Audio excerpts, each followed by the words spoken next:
Hello everyone, welcome to my channel promotion with Ashok. Friends, आज हम bank promotion exam में एक नया टॉपिक करेंगे जो कि है डिजिटल बैंकिंग। तो ये डिजिटल बैंकिंग का फ्रेंड्स जो है पार्ट 1 होगा और इसका पार्ट 2 भी आएगा क्योंकि सारी चीज़ें कवर नहीं हो पाई हैं। ओके, तो काफ़ी डिटेल में चर्चा होगी यहाँ पर फ्रेंड्स। जो है इस बार जो प्रमोशन की क्लासेज जो है 2023 वाले बैच के लिए मैंने बनाई हैं, वो लगभग बड़ी क्लासेस बनाई हैं इसलिए कि ताकि एक ही क्लास में लगभग आप हर चीज़ जो है कवर कर पाओ और जान पाओ। ठीक है, तो इसमें इस लेक्चर में वैसे तो बहुत सारी चीज़ें पढ़ेंगे और फिर भी थोड़े बहुत बता दे रहा हूँ इंपॉर्टेंट टॉपिक जो हम कवर करेंगे। नेफ्ट के बारे में पढ़ेंगे, आरटीजीएस के बारे में पढ़ेंगे, आईएफएससी कोड के बारे में, एमआईसीआर कोड के बारे में, आईएमपीएस के बारे में, बीएचआईएम भीम के बारे में, यूपीआई के बारे में, एटीएम के बारे में और पॉस मशीन वगैरह, इन सब के बारे में यहाँ पर डिस्कस करने वाले हैं। तो थोड़ा बड़ा लेक्चर होगा, धैर्य रखने की ज़रूरत है। लगभग 2 घंटे लग जाने हैं आपको बहुत आराम से इसको कवर करने में। तो शुरू करेंगे फ्रेंड। देखिए, limit of various digital method, जो डिफरेंट डिजिटल मेथड्स होते हैं, जैसे यूपीआई की लिमिट क्या है, भीम की लिमिट क्या है ना। उसके बाद में जो है अगर पास मशीन से आपको कैश विड्रॉल करना है तो उसकी लिमिट क्या है, कॉन्टेक्टलेस अगर कार्ड है तो उसकी लिमिट क्या है। तो इस तरीके की लिमिट एग्जाम में बहुत पूछी जाती है, बहुत ज़्यादा पूछी जाती है। तो इसी को मैंने ना, हम इसके बारे में डिटेल में भी चर्चा करेंगे, लेकिन यहाँ पर मैंने समराइज़ किया है, मैंने उसी चीज़ को यहाँ पर समराइज़ किया है। जैसे यूएसएसडी जो होता है उसका मतलब होता है अनस्ट्रक्चर्ड सप्लीमेंट्री सर्विस डेटा। ठीक है, इसके बारे में, यूएसएसडी के बारे में हम पार्ट 2 में पढ़ेंगे, लेकिन यहाँ लिमिट देख लेना आवश्यक है। यूएसएसडी का जो लिमिट है पर ट्रांजैक्शन 5,000 रुपये की है। कितनी है? 5,000 रुपये की। अब आपसे सिंपल क्वेश्चन यही आएगा कि व्हाट इज़ द पर transaction limit of USSD. Okay, unstructured supplementary service data की पर ट्रांजैक्शन लिमिट क्या है? It is 5,000 rupees. Contact lens card की जो लिमिट है वो भी पर ट्रांजैक्शन 5,000 रुपये है। कितनी है? 5,000 रुपये। आईएमपीएस की लिमिट क्या है फ्रेंड? तो आईएमपीएस की लिमिट है 5 लाख रुपए पर ट्रांजैक्शन। पर ट्रांजैक्शन 5 लाख रुपए है। और अगर आईएमपीएस का यूज कर रहे हैं आप एसएमएस और आईवीआर, है ना, एसएमएस या आईवीआर टेक्नोलॉजी का यूज कर रहे हैं तो पर ट्रांजैक्शन जो लिमिट है वो 5,000 रुपये है। बहुत पूछा जाता है, कई बार एग्जामों में आईएमपीएस की लिमिट बहुत ज़्यादा पूछी जाती है। क्योंकि ये पहले 2 लाख थी, फिर इन्हेंस होकर के 5 लाख हुई है, इसलिए इसके पूछे जाने के चांसेस और हो जाते हैं। ओके, तो आईएमपीएस की लिमिट क्या है? 5 लाख पर ट्रांजैक्शन। आप लोगों को मतलब रिक्वेस्ट रहेगी कि आप लोग ये ध्यान करके जरूर जाएं, क्वेश्चन पूछे जाने के बहुत ज़्यादा चांसेस होते हैं। यूपीआई की लिमिट की बात करें तो पर ट्रांजैक्शन जो लिमिट है यूपीआई की 2 लाख है, यही ज़्यादा पूछी जाती है। वैसे तो मैंने यहाँ लिखी 2 और हैं, बट यूपीआई की पर ट्रांजैक्शन लिमिट कितनी है? 2 लाख रुपए, और ये बहुत पूछी जाती है। ओके, अगर यूपीआई पर मैक्सिमम पर ट्रांजैक्शन लिमिट फॉर आईपीओ, अगर इनिशियल पब्लिक ऑफरिंग, कोई कंपनी अपना आईपीओ ला रही है, जैसे आईआरसीटीसी वगैरह के आए हैं, पेटीएम के आईपीओ आए हैं, तो उसकी अगर पर ट्रांजैक्शन लिमिट यूपीआई के थ्रू करना चाहते हैं तो in that case the limit is 5 lakh rupees. Okay, इसके अलावा अगर जो है यूपीआई का यूज करके आप जो है purchase of government security through RBI retail direct scheme, यदि आप आरडीएस में परचेजिंग करना चाहते हैं यूपीआई यूज करके, RDS retail, RBI retail direct scheme RDS कहलाती है, इसमें भी पर ट्रांजैक्शन लिमिट 5 लाख रुपए है। किसकी? यूपीआई की। मेनली जो पूछी जाती है फ्रेंड्स यूपीआई की लिमिट वो ये है, 2 लाख रुपए। ओके, आगे बात करेंगे भीम। भीम भी एक जो है ऐप है। देखिए, सारी चीज़ें पढ़ेंगे, मैं ये कह रहा हूँ ना, ये हर एक चीज़ इसमें, यूपीआई पूरा पढ़ेंगे, आईएमपीएस के बारे में पढ़ेंगे, कॉन्टैक्टलेस कार्ड के बारे में पढ़ेंगे। यहाँ मैं बस केवल समराइज कर दे रहा हूँ आपको लिमिट्स। ओके, तो भीम की लिमिट क्या है? पर ट्रांजैक्शन 1 लाख है और पूरे दिन की भी 1 लाख है। ध्यान रखेंगे, पर ट्रांजैक्शन लिमिट भी 1 लाख रुपए है मैक्सिमम, यानी एक ट्रांजैक्शन में मैक्सिमम आप कितने रुपए भेज सकते हैं भीम में? 1 लाख रुपए। और पूरे दिन में कितना भेज सकते हैं? 1 लाख रुपए। बस इसकी खासियत ये है कि ये पर बैंक अकाउंट ये लिमिट होती है। ये लिमिट, ये यूपीआई की भी लिमिट इसी हिसाब से फ्रेंड, यूपीआई की भी लिमिट पर मतलब जो है अकाउंट 2 लाख रुपए है। ओके, तो पर अकाउंट लिमिट है। कहने का क्या मतलब हो, मान लीजिए आपके पास में एसबीआई में अकाउंट है और एचडीएफसी में अकाउंट है आपका, तो इसकी भी लिमिट 1 लाख रुपए है और इसकी भी लिमिट 1 लाख रुपए है। ओके, तो दोनों केसेस में आप 1 लाख रुपए पर अकाउंट वाइज जो है 1 लाख रुपए भीम की लिमिट होती है।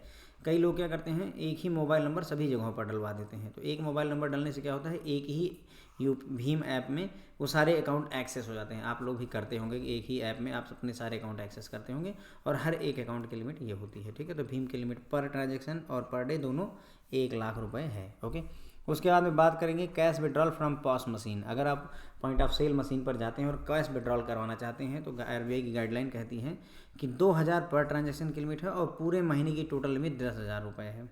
टायर 1 से लेकर के टायर 6 सिटीज़ का जिक्र इसलिए किया जाता है क्योंकि पहले टायर 1 और टायर 2 में लिमिट अलग थी और टायर 3 से लेकर के टायर 6 तक की लिमिट अलग थी। लेकिन अब टायर 1 से लेकर टायर 6 हर तरीके की जो सिटीज़ हैं वहाँ पर जो लिमिट है वो यही है, सेम 2000 पर ट्रांजैक्शन है। पॉस यानी कि आप पॉस मशीन पर जाइए और उससे बोल दीजिए कि मुझे कैश विड्रॉ करना है। कोई सामान खरीदिए या ना खरीदिए उससे मतलब नहीं है। 2000 रुपये वो आपको हर ट्रांजैक्शन पीछे आपको कैश निकाल करके देगा और पूरे महीने में आप पॉस मशीन से 10,000 रुपये विड्रॉ कर सकते हैं। ठीक है। उसके बाद में अभी रिसेंटली जो है 123 यूपीआई जो है आया हुआ है। 123 यूपीआई या यूपीआई 123 पे कहा जाता है।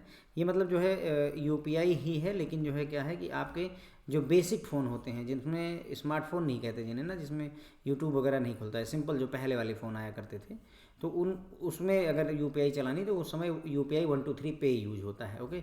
तो इसकी पर ट्रांजैक्शन लिमिट 5000 है और पर डे की लिमिट 1,00,000 रुपये है। ओके। तो ये डिफरेंट लिमिट्स हो गए फ्रेंड जो है जिनके बारे में आपसे क्वेश्चन पूछे जा सकते हैं। मैं इनको दोबारा नहीं करवाऊंगा क्योंकि अभी हम फिर से एक बार जब इनको कवर करेंगे, जैसे cash withdrawal at point of sale, अभी मैंने आपको देखिए cash withdrawal at point of sale को समराइज किया है और अब इसी बारे में मैं यहाँ पर डिटेल में चर्चा कर रहा हूँ तो वो ऑटोमेटिक रिवीजन आपका हो जाएगा। ओके। तो रिवीजन इसीलिए नहीं करवा रहा हूँ। नेक्स्ट टाइम आगे बढ़ते हैं और हर एक पॉइंट को फिर से देखते हैं। ओके। तो cash withdrawal at point of sale, तो पॉस मशीन पर अगर आप कैश विड्रॉल करवाना चाहते हैं तो क्या क्या पॉइंट्स ध्यान रखने हैं। Card holder can withdraw using debit card and full KYC prepaid card. ठीक है। Credit card can not be use for this facility, तो ध्यान रखेंगे हम इस बात को। डेबिट कार्ड से आप कैश विड्रॉल कर सकते हैं पॉस मशीन से, या फुल केवाईसी प्रीपेड कार्ड आपके पास है तो भी आप विड्रॉल कर सकते हैं। क्रेडिट कार्ड का यूज करके आप जो है कैश विड्रॉल नहीं कर सकते हैं, ध्यान रखेंगे इस चीज़ को। ओके। और इस फैसिलिटी के तहत जो विड्रॉल की लिमिट है 2000 रुपये पर ट्रांजैक्शन है और ओवरऑल मंथली लिमिट 10,000 रुपये की है, तो ये भी हम ध्यान रखेंगे। ओके। उसके बाद में उसी चीज़ को मैंने फिर से समराइज़ किया कि मैक्सिमम विड्रॉल पर डे 2000 रुपये टायर 1 से लेकर टायर 6 सेंटर्स के लिए या सिटीज़ के लिए, और पर मंथ की जो लिमिट है 10,000 रुपये है। ओके। कस्टमर चार्जेस की अगर हम बात करें कि कितना चार्ज लगेगा, तो charges levied on customer cash withdrawal should not exceed 1% of the transaction amount. जितना भी अमाउंट का ट्रांजैक्शन है उसके 1% से ज़्यादा जो है चार्ज बैंक को नहीं लगाना है, ध्यान रखने की बात है, ये आरबीआई कहता है। अगला क्वेश्चन देखिए, एक क्वेश्चन के फॉर्म में है, मतलब एमसीक्यू टाइप का है, इसी तरीके क्वेश्चन आपसे पूछे भी जा सकते हैं। Is it mandatory for card holder to purchase some goods और services from merchant establishment for availing this facility, मतलब कहने का अगर पॉस मशीन से आपको कैश विड्रॉल करना है तो क्या गुड्स यानी सामान और सर्विस खरीदना जरूरी है? नो, ऐसा नहीं है। The facility is available irrespective of whether the card holder makes a purchase और नॉट। ऐसा नहीं कि दुकानदार के पास जाओगे वो बोलेगा कि पहले सामान कुछ खरीदिए तभी पॉस मशीन से कैश विड्रॉल आपको देंगे, ऐसा नहीं है। गाइडलाइन ये कहती है कि आप चाहे सामान खरीदिए चाहे ना खरीदिए, कोई सर्विसेज लीजिए या ना लीजिए, आपको पैसा पॉस मशीन से विड्रॉल करने के लिए मिलेगा फ्रेंड्स। ओके। ठीक है फ्रेंड, तो हमने ये बात कर ली cash withdrawal at point of sale machine पे। तो हमने ये देखा कि अगर कैश विड्रॉल करना है पॉस मशीन पे तो डेबिट कार्ड होना चाहिए या फुल केवाईसी प्रीपेड कार्ड होना चाहिए। ठीक है।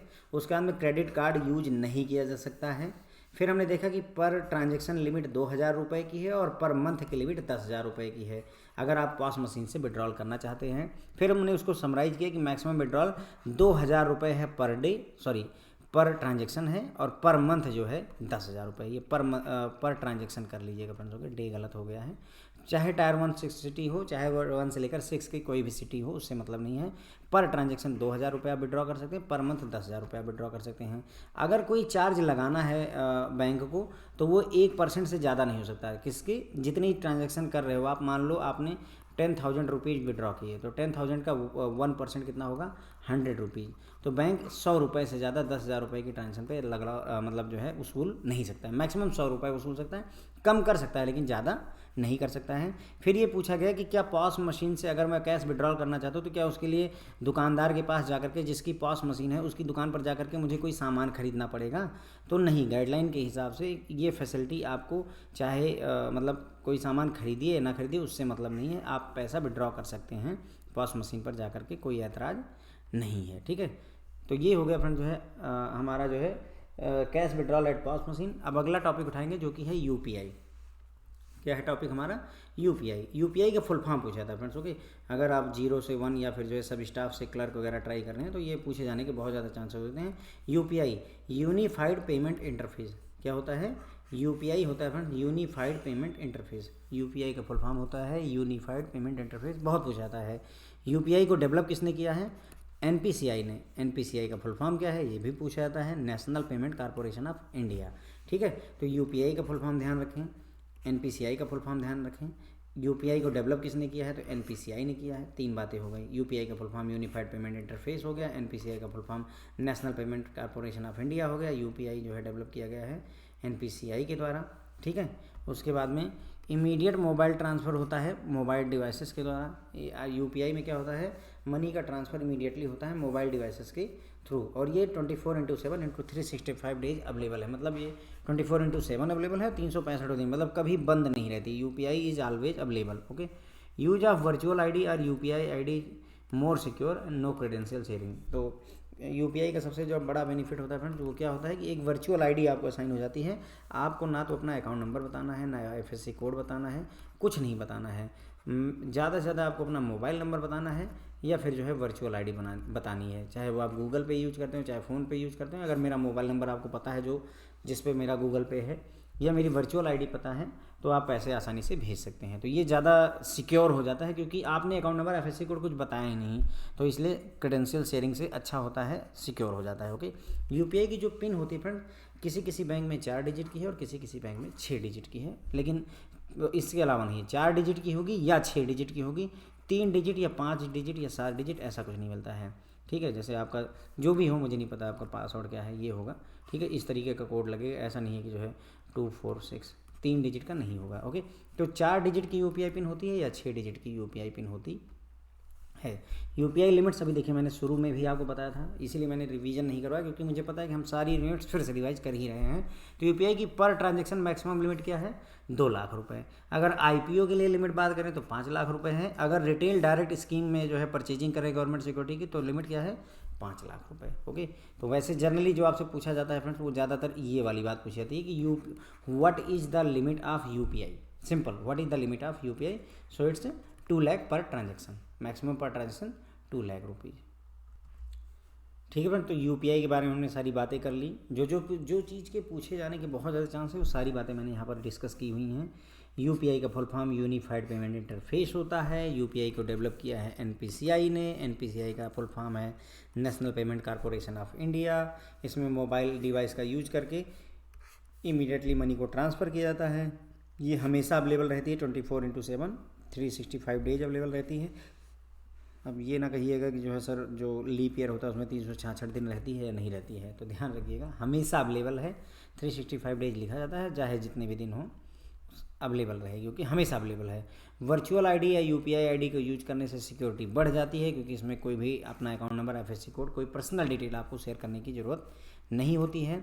यूपीआई पिन होती है 4 डिजिट की या 6 डिजिट की। पिन का फुल फॉर्म होता है पर्सनल आइडेंटिफिकेशन नंबर। पिन का फुल फॉर्म क्या होता है फ्रेंड? Personal identification number. ये भी पूछा जाता है, इसका फुल फॉर्म पूछा जाता है। पिन का full form personal identification number होता है। यूपीआई के लिमिट की बात करें तो पर ट्रांजैक्शन जो लिमिट है यूपीआई की 2 लाख रुपए है। ये मैक्सिमम 2 लाख रुपए है। आप 10,000, 5,000, 1 रुपये कितना भी भेज सकते हैं, उससे मतलब नहीं, लेकिन आप 2.5 लाख नहीं भेज सकते, आप लोग 2,10,000 नहीं भेज सकते। मैक्सिमम पर ट्रांजैक्शन आप 2 लाख रुपये भेज सकते हैं। अगर इनिशियल पब्लिक ऑफरिंग किसी कंपनी का आईपीओ परचेज करना चाहते हैं यूपीआई के थ्रू तो मैक्सिमम एक ट्रांजैक्शन में 5 लाख रुपये भेज सकते हैं। अगर रिटेल डायरेक्ट स्कीम जो आरबीआई की है उसमें गवर्नमेंट सिक्योरिटी परचेज कर रहे हैं तो मैक्सिमम एक बार में एक ट्रांजैक्शन में 5 लाख रुपए आप भेज सकते हैं। ठीक है, अब बात करेंगे भीम की, BHIM। तो BHIM का फुल फॉर्म है Bharat interface for money. Bharat interface for money. अब देखिए जो यूपीआई है फ्रेंड ना, यूपीआई यूनिफाइड पेमेंट इंटरफेस, ये एक तरीके का कॉन्सेप्ट है, एक फ्रेमवर्क है। और भीम क्या है? BHIM Bharat interface for money, ये एक ऐप है जो कि यूपीआई पर ही आधारित है। समझिए, जैसे एक कोई चीज़ एक कॉन्सेप्ट है ना, और कॉन्सेप्ट पर आधारित जो है उसका इम्प्लीमेंटेशन करने के लिए कोई चीज़ जो है जो बनाई गई है, तो भीम जो है उसको यूटिलाइज करने के लिए एक ऐप है ना, जिसको गवर्नमेंट ऑफ इंडिया या एनपीसीआई ने डेवलप किया हुआ है, एक तरीके से कहेंगे, ठीक है। और यूपीआई एक कॉन्सेप्ट है, उसी पर आधारित होता है ये, ठीक है। तो भीम का पहला बात तो फुल फॉर्म ध्यान रखिए, बिल्कुल ध्यान रखिए, पूछा जाता है भारत इंटरफेस फॉर मनी। क्या है? Bharat interface for money. Bhim mobile app is developed by NPCI, national payment corporation of India ने ही इस मोबाइल ऐप को डेवलप किया हुआ है।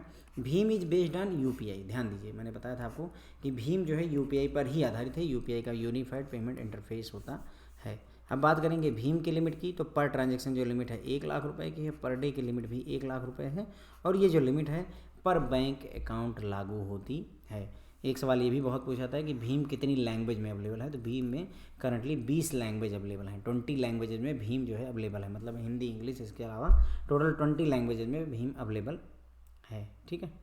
तो ये बात हमने कर ली। ओके फ्रेंड, तो भीम से रिलेटेड जो भी इंपॉर्टेंट बातें हैं वो यही हैं आपके सामने।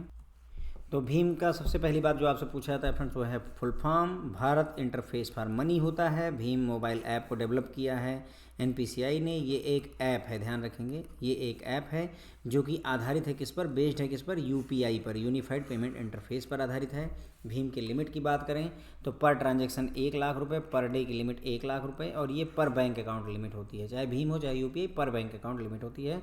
भीम कितनी लैंग्वेज में अवेलेबल है, तो करंटली भीम जो है आपको 20 लैंग्वेज में अवेलेबल मिलता है, ठीक है। अगला टॉपिक लेंगे फ्रेंड्स, यहाँ पर आईएमपीएस के बारे में डिस्कस करेंगे। इमीडिएट पेमेंट सर्विस होता है। क्या होता है फ्रेंड्स आईएमपीएस का full form? Immediate payment service. याद रखिए, फुल फॉर्म्स बहुत पूछ जाते हैं। डिजिटल बैंकिंग हो गया या कंप्यूटर टर्मिनोलॉजी में बात करें, कंप्यूटर में भी डिजिटल बैंकिंग, कंप्यूटर में जैसे www इसका फुल फॉर्म पूछ लेते हैं, HTTP इसका फुल फॉर्म पूछ लेते हैं। तो कंप्यूटर टर्मिनोलॉजी में, क्योंकि क्या है कि कुछ बैंकों के एग्जाम में कंप्यूटर पूछा जाता है, तो वहाँ पर इसके फुल फॉर्म बहुत पूछ जाते हैं। तो उसी तरीके से डिजिटल में full form important role play करते हैं, तो ध्यान रखिएगा। आईएमपीएस होता है immediate payment service, immediate payment service. IMPS जो है रियल टाइम फंड ट्रांसफ़र करता है 24/7/365, यानी हमेशा ये भी अवेलेबल है। रियल टाइम पर करता है, इसका मतलब कि तुरंत, जैसे अभी भेजा पैसा और तुरंत ही पहुंच गया, तो रियल टाइम बेसिस पर फंड ट्रांसफ़र होता है। और ये फैसिलिटी कौन देता है? एमपीएस भी एनपीसीआई द्वारा प्रोवाइड की जाती है। किसके द्वारा प्रोवाइड की जाती है? NPCI, national payment corporation of India के द्वारा। किस किस तरीके से आप आईएमपीएस में पैसा ट्रांसफ़र कर सकते हैं?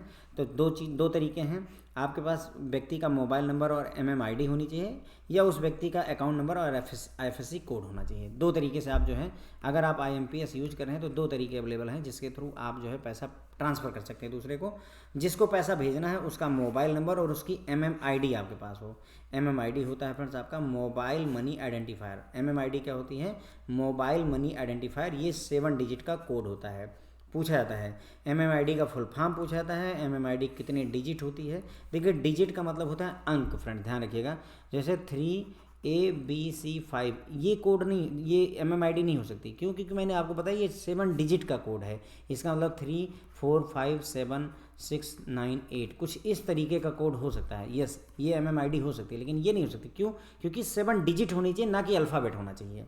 ओके, तो ये बात जरूर ध्यान देंगे, गौर करेंगे इस बात पे। जैसे यहाँ देखिए, आईएफएससी कोड का फुल फॉर्म होता है इंडियन फाइनेंशियल सिस्टम कोड होता है, और ये 11 डिजिट का अल्फ़ा न्यूमेरिक कोड होता है। अल्फ़ा न्यूमेरिक मतलब इसमें अल्फ़ाबेट भी हैं और नंबर्स भी हैं, 1 2 3 भी है, A to Z भी हो सकता है, 1 to 9 या 0 जो भी है वो सब भी हो सकता है। तो ये थोड़ा ध्यान देने की ज़रूरत है यहाँ पर, ठीक है। तो दो तरीके हो गए। अगर व्यक्ति को पैसा भेजना है एमपीएस से, तो उसका मोबाइल नंबर और उसकी एमएमआईडी पता होनी चाहिए, या उस व्यक्ति का अकाउंट नंबर और उसका आईएफएससी कोड पता होना चाहिए। मोबाइल नंबर और एमएमआईडी अगर पता होनी चाहिए तो मोबाइल नंबर आपको पता होता है। एमएमआईडी क्या होती है? मोबाइल मनी आइडेंटिफायर होता है, ये 7 डिजिट का कोड होता है।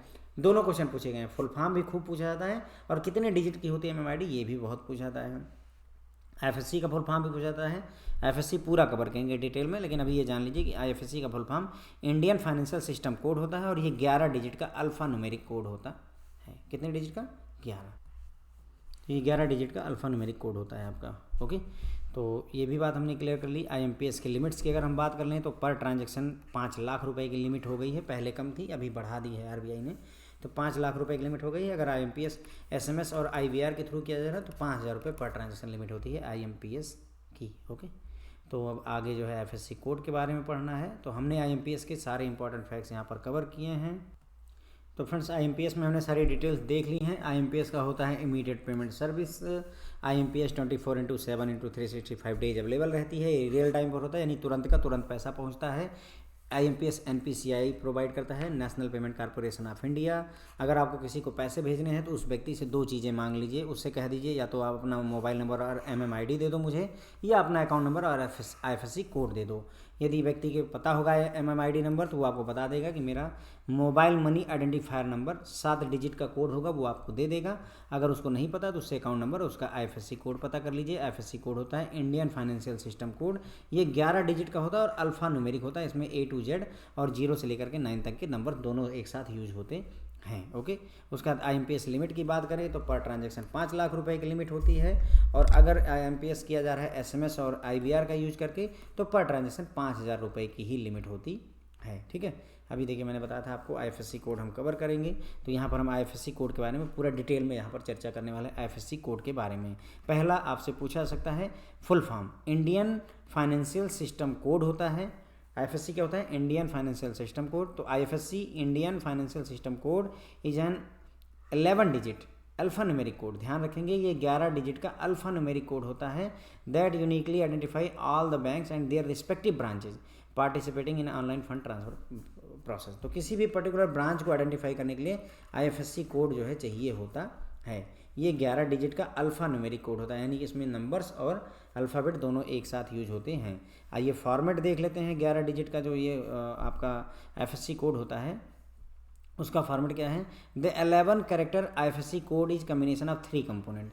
तो जो IFSC कोड होता है उसमें 11 डिजिट होती हैं, 11 कैरेक्टर्स होते हैं, डिजिट नहीं 11 कैरेक्टर्स होते हैं और इसके 3 कंपोनेंट होते हैं। पहले जो 4 कैरेक्टर होते हैं फ्रेंड्स वो क्या करते हैं, बैंक का कोड होता है। कौन सा बैंक है ये बताते हैं। जो 5वां कैरेक्टर है वो 0 है, रिजर्व है। भविष्य के लिए, भविष्य में इसमें कुछ चेंजेस होंगे, अभी के लिए इसे 0 ही रखा गया है, कोई चेंजेस नहीं है, 0 ही रहेगा। जब तक कि जो है कोड ख़त्म ना हो जाए तब इसको 0 से 1 करेंगे, 2 करेंगे, वो जब भविष्य में करेंगे। लेकिन अभी के लिए 5th character is reserve and it is currently 0। Okay, last के जो 6 कैरेक्टर बचते हैं, पहले 4 कैरेक्टर हमारे बैंक को बताते हैं, बीच का जो 5वां कैरेक्टर है 1 वो आपका 0 रहता है, और लास्ट के 6 कैरेक्टर जो होते हैं वो ब्रांच का कोड बताते हैं, पर्टिकुलर ब्रांच को बताते हैं। जो ये बात मैंने आपको बताई वहीं यहाँ लिखा हुआ है कि पहले 4 कोड बैंक के बारे में बताते हैं कि कौन सा बैंक है। 5वां जो कैरेक्टर है वो 0 रहेगा, हमेशा रिजर्व है, और लास्ट के जो 6 कोड हैं, जो 6 कैरेक्टर हैं वो ब्रांच का कोड होते हैं, ब्रांच के बारे में बताते हैं। एक एग्जांपल के थ्रू इस बात को देख लेते हैं। जैसे ये एक ब्रांच का कोड है, देखिए 11 डिजिट का होगा, SBIN 4 ये हो गया।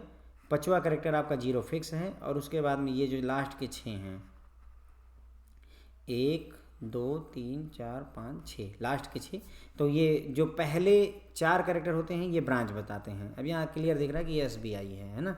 और उसके बाद में 5वां कैरेक्टर 0 हमेशा फिक्स ही रहता है, और लास्ट के जो ये 6 कैरेक्टर हैं जो ये बताते हैं कौन सी ब्रांच है।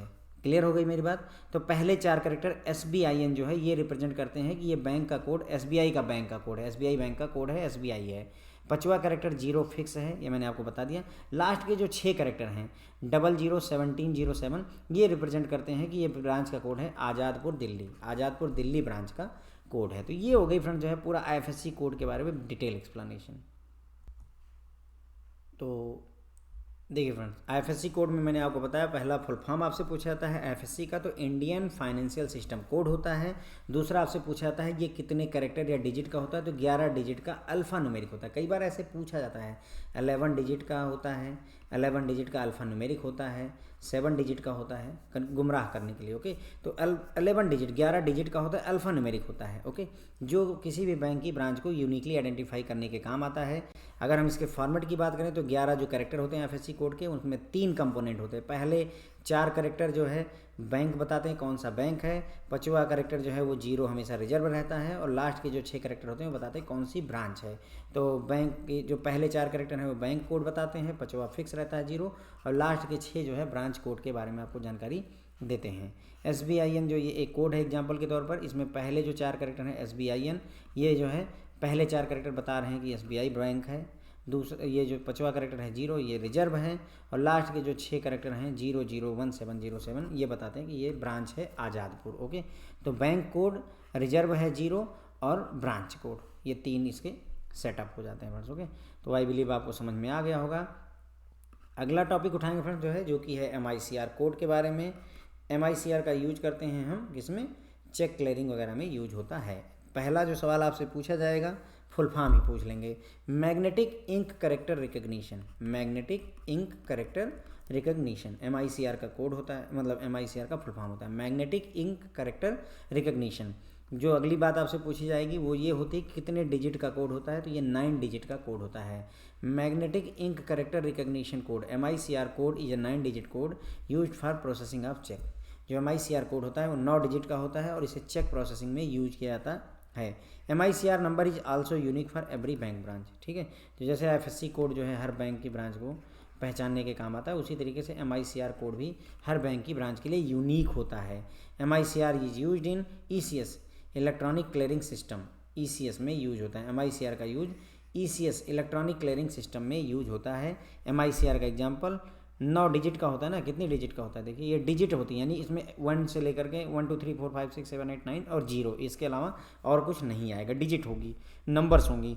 तो देखिए 9 डिजिट का होता है, तो यहाँ 1 से लेकर 9 तक लिखा हुआ है। ये भी एक्चुअल में 3 कंपोनेंट होते हैं, पहले फिर दूसरे और फिर तीसरे। ये तीनों कंपोनेंट अलग अलग चीज़ें बताते हैं, 3 3 के सेट होते हैं। अब एक एग्जांपल के लिए SBI का चेक है और ये MICR कोड यहाँ पर होता है। ओके, चेक अगर आप देखोगे तो MICR कोड, ये बीच वाली जो एंटिटी है, this is your MICR code. Okay, MICR code is combination of 3 essential component. MICR में 3 इसेंशियल कंपोनेंट होते हैं। पहली 3 डिजिट सिटी कोड बताती है, मिडिल की 3 डिजिट बैंक कोड बताती है और लास्ट की 3 डिजिट ब्रांच कोड बताती है। यानी पहले आप इसमें ये ऐसे चलता है, पहले सिटी पहुंचेंगे, फिर कौन सी बैंक है और फिर कौन सी ब्रांच है, ये इस सीक्वेंस में चलता है। पहले जैसे मैं इलाहाबाद गया, पहले इलाहाबाद में बैंक कौन सा, बैंक ऑफ बड़ौदा, और देन बैंक ऑफ बड़ौदा की कौन सी ब्रांच। ओके, तो इस क्रम में ये चलता है। ओके, तो तीनों पूछा जाता है फ्रेंड्स। ओके, क्वेश्चन आपसे पूछा जाएगा MICR कोड में लास्ट की 3 जो डिजिट होती हैं वो क्या रिप्रेजेंट करती हैं। ये बैंक कोड बताती हैं, ब्रांच कोड बताती हैं, सिटी कोड बताती हैं, सिटी के बारे में बताती हैं। इस तरीके से ऑप्शन दिया जाएगा। तो आपको याद रखना होगा कि पहले 3 डिजिट आपको सिटी के बारे में बताएंगी, मिडिल की 3 डिजिट आपको बैंक के बारे में बताएंगी कि कौन सा बैंक है, और लास्ट की 3 डिजिट आपको ब्रांच के बारे में बताती हैं। डिजिटल बैंकिंग पढ़ने में ना बहुत मज़ा आता है। क्यों मज़ा आता है, क्योंकि इसमें बहुत ज़्यादा डिफ़िकल्ट चीज़ें नहीं होती, बस थोड़ी सी चीज़ें होती हैं जो अच्छी अच्छी होती हैं और हम जनरली प्रैक्टिकली यूज भी कर रहे होते हैं, इसलिए इसको पढ़ने में एंजॉय भी आता है ना। कोई डिफ़िकल्टी उतनी नहीं रहती है। जैसे MICR आप लोग यूज कर रहे होंगे, आइडिया होगा मतलब भर का ना। तो MICR कोड क्या होता है, MICR होता है मैग्नेटिक इंक करेक्टर रिकग्निशन, इसका फुल फॉर्म आपसे पूछा जा सकता है। दूसरी बात आपसे पूछी जा सकती है कितने डिजिट का कोड होता है, तो MICR 9 डिजिट का कोड होता है। फिर इसमें 3 सेट होते हैं, 3 डिजिट के 3 सेट होते हैं। तो पहली 3 डिजिट क्या बताती है, पहली 3 डिजिट आपको सिटी के बारे में बताएगी, जैसा मैंने आपको बताया कि आप पहले इलाहाबाद जाएंगे, फिर जो 3 डिजिट है फिर कौन सी बैंक है, बैंक ऑफ बड़ौदा गए, और फिर जो है 3 डिजिट मान लीजिए सिविल लाइन में अगर ब्रांच है तो सिविल लाइन ब्रांच के बारे में बताता है। मतलब ये सिटी, पहले 3 डिजिट सिटी के बारे में, बीच की 3 डिजिट जो है आपको बैंक के बारे में, और लास्ट की 3 डिजिट आपको बताती हैं ब्रांच के बारे में। ओके, तो सिटी, बैंक और ब्रांच, इस क्रम में ये चलता है। पूछा जाता है, बहुत पूछा जाता है फ्रेंड्स। ओके, MICR कोड जो है यूनिक होता है हर बैंक ब्रांच का, यानी यूनिकली आइडेंटिफाई करेगा, यूनिकली पहचानेगा। MICR का use electronic clearing system ECS में होता है। फुल फॉर्म भी पूछा जाता है फ्रेंड्स, ECS का ध्यान रखेंगे, ECS में इसका यूज होता है। MICR कोड चेक में कहाँ होता है, चेकबुक में, चेक में यहाँ पर होता है MICR कोड। ओके, उसके बाद में IFSC कोड भी दिया होता है बैंकों का, IFSC कोड भी चेकबुक में दिया होता है, चेक में दिया होता है। ठीक है, तो MICR कोड यहाँ होता है, चेक में जो IFSC कोड ये कहीं भी लिखा हो सकता है, लेकिन MICR कोड यहीं नॉर्मली लिखा हुआ होता है। ये 9 डिजिट का होता है। MICR कोड में 3 इसेंशियल कंपोनेंट होते हैं।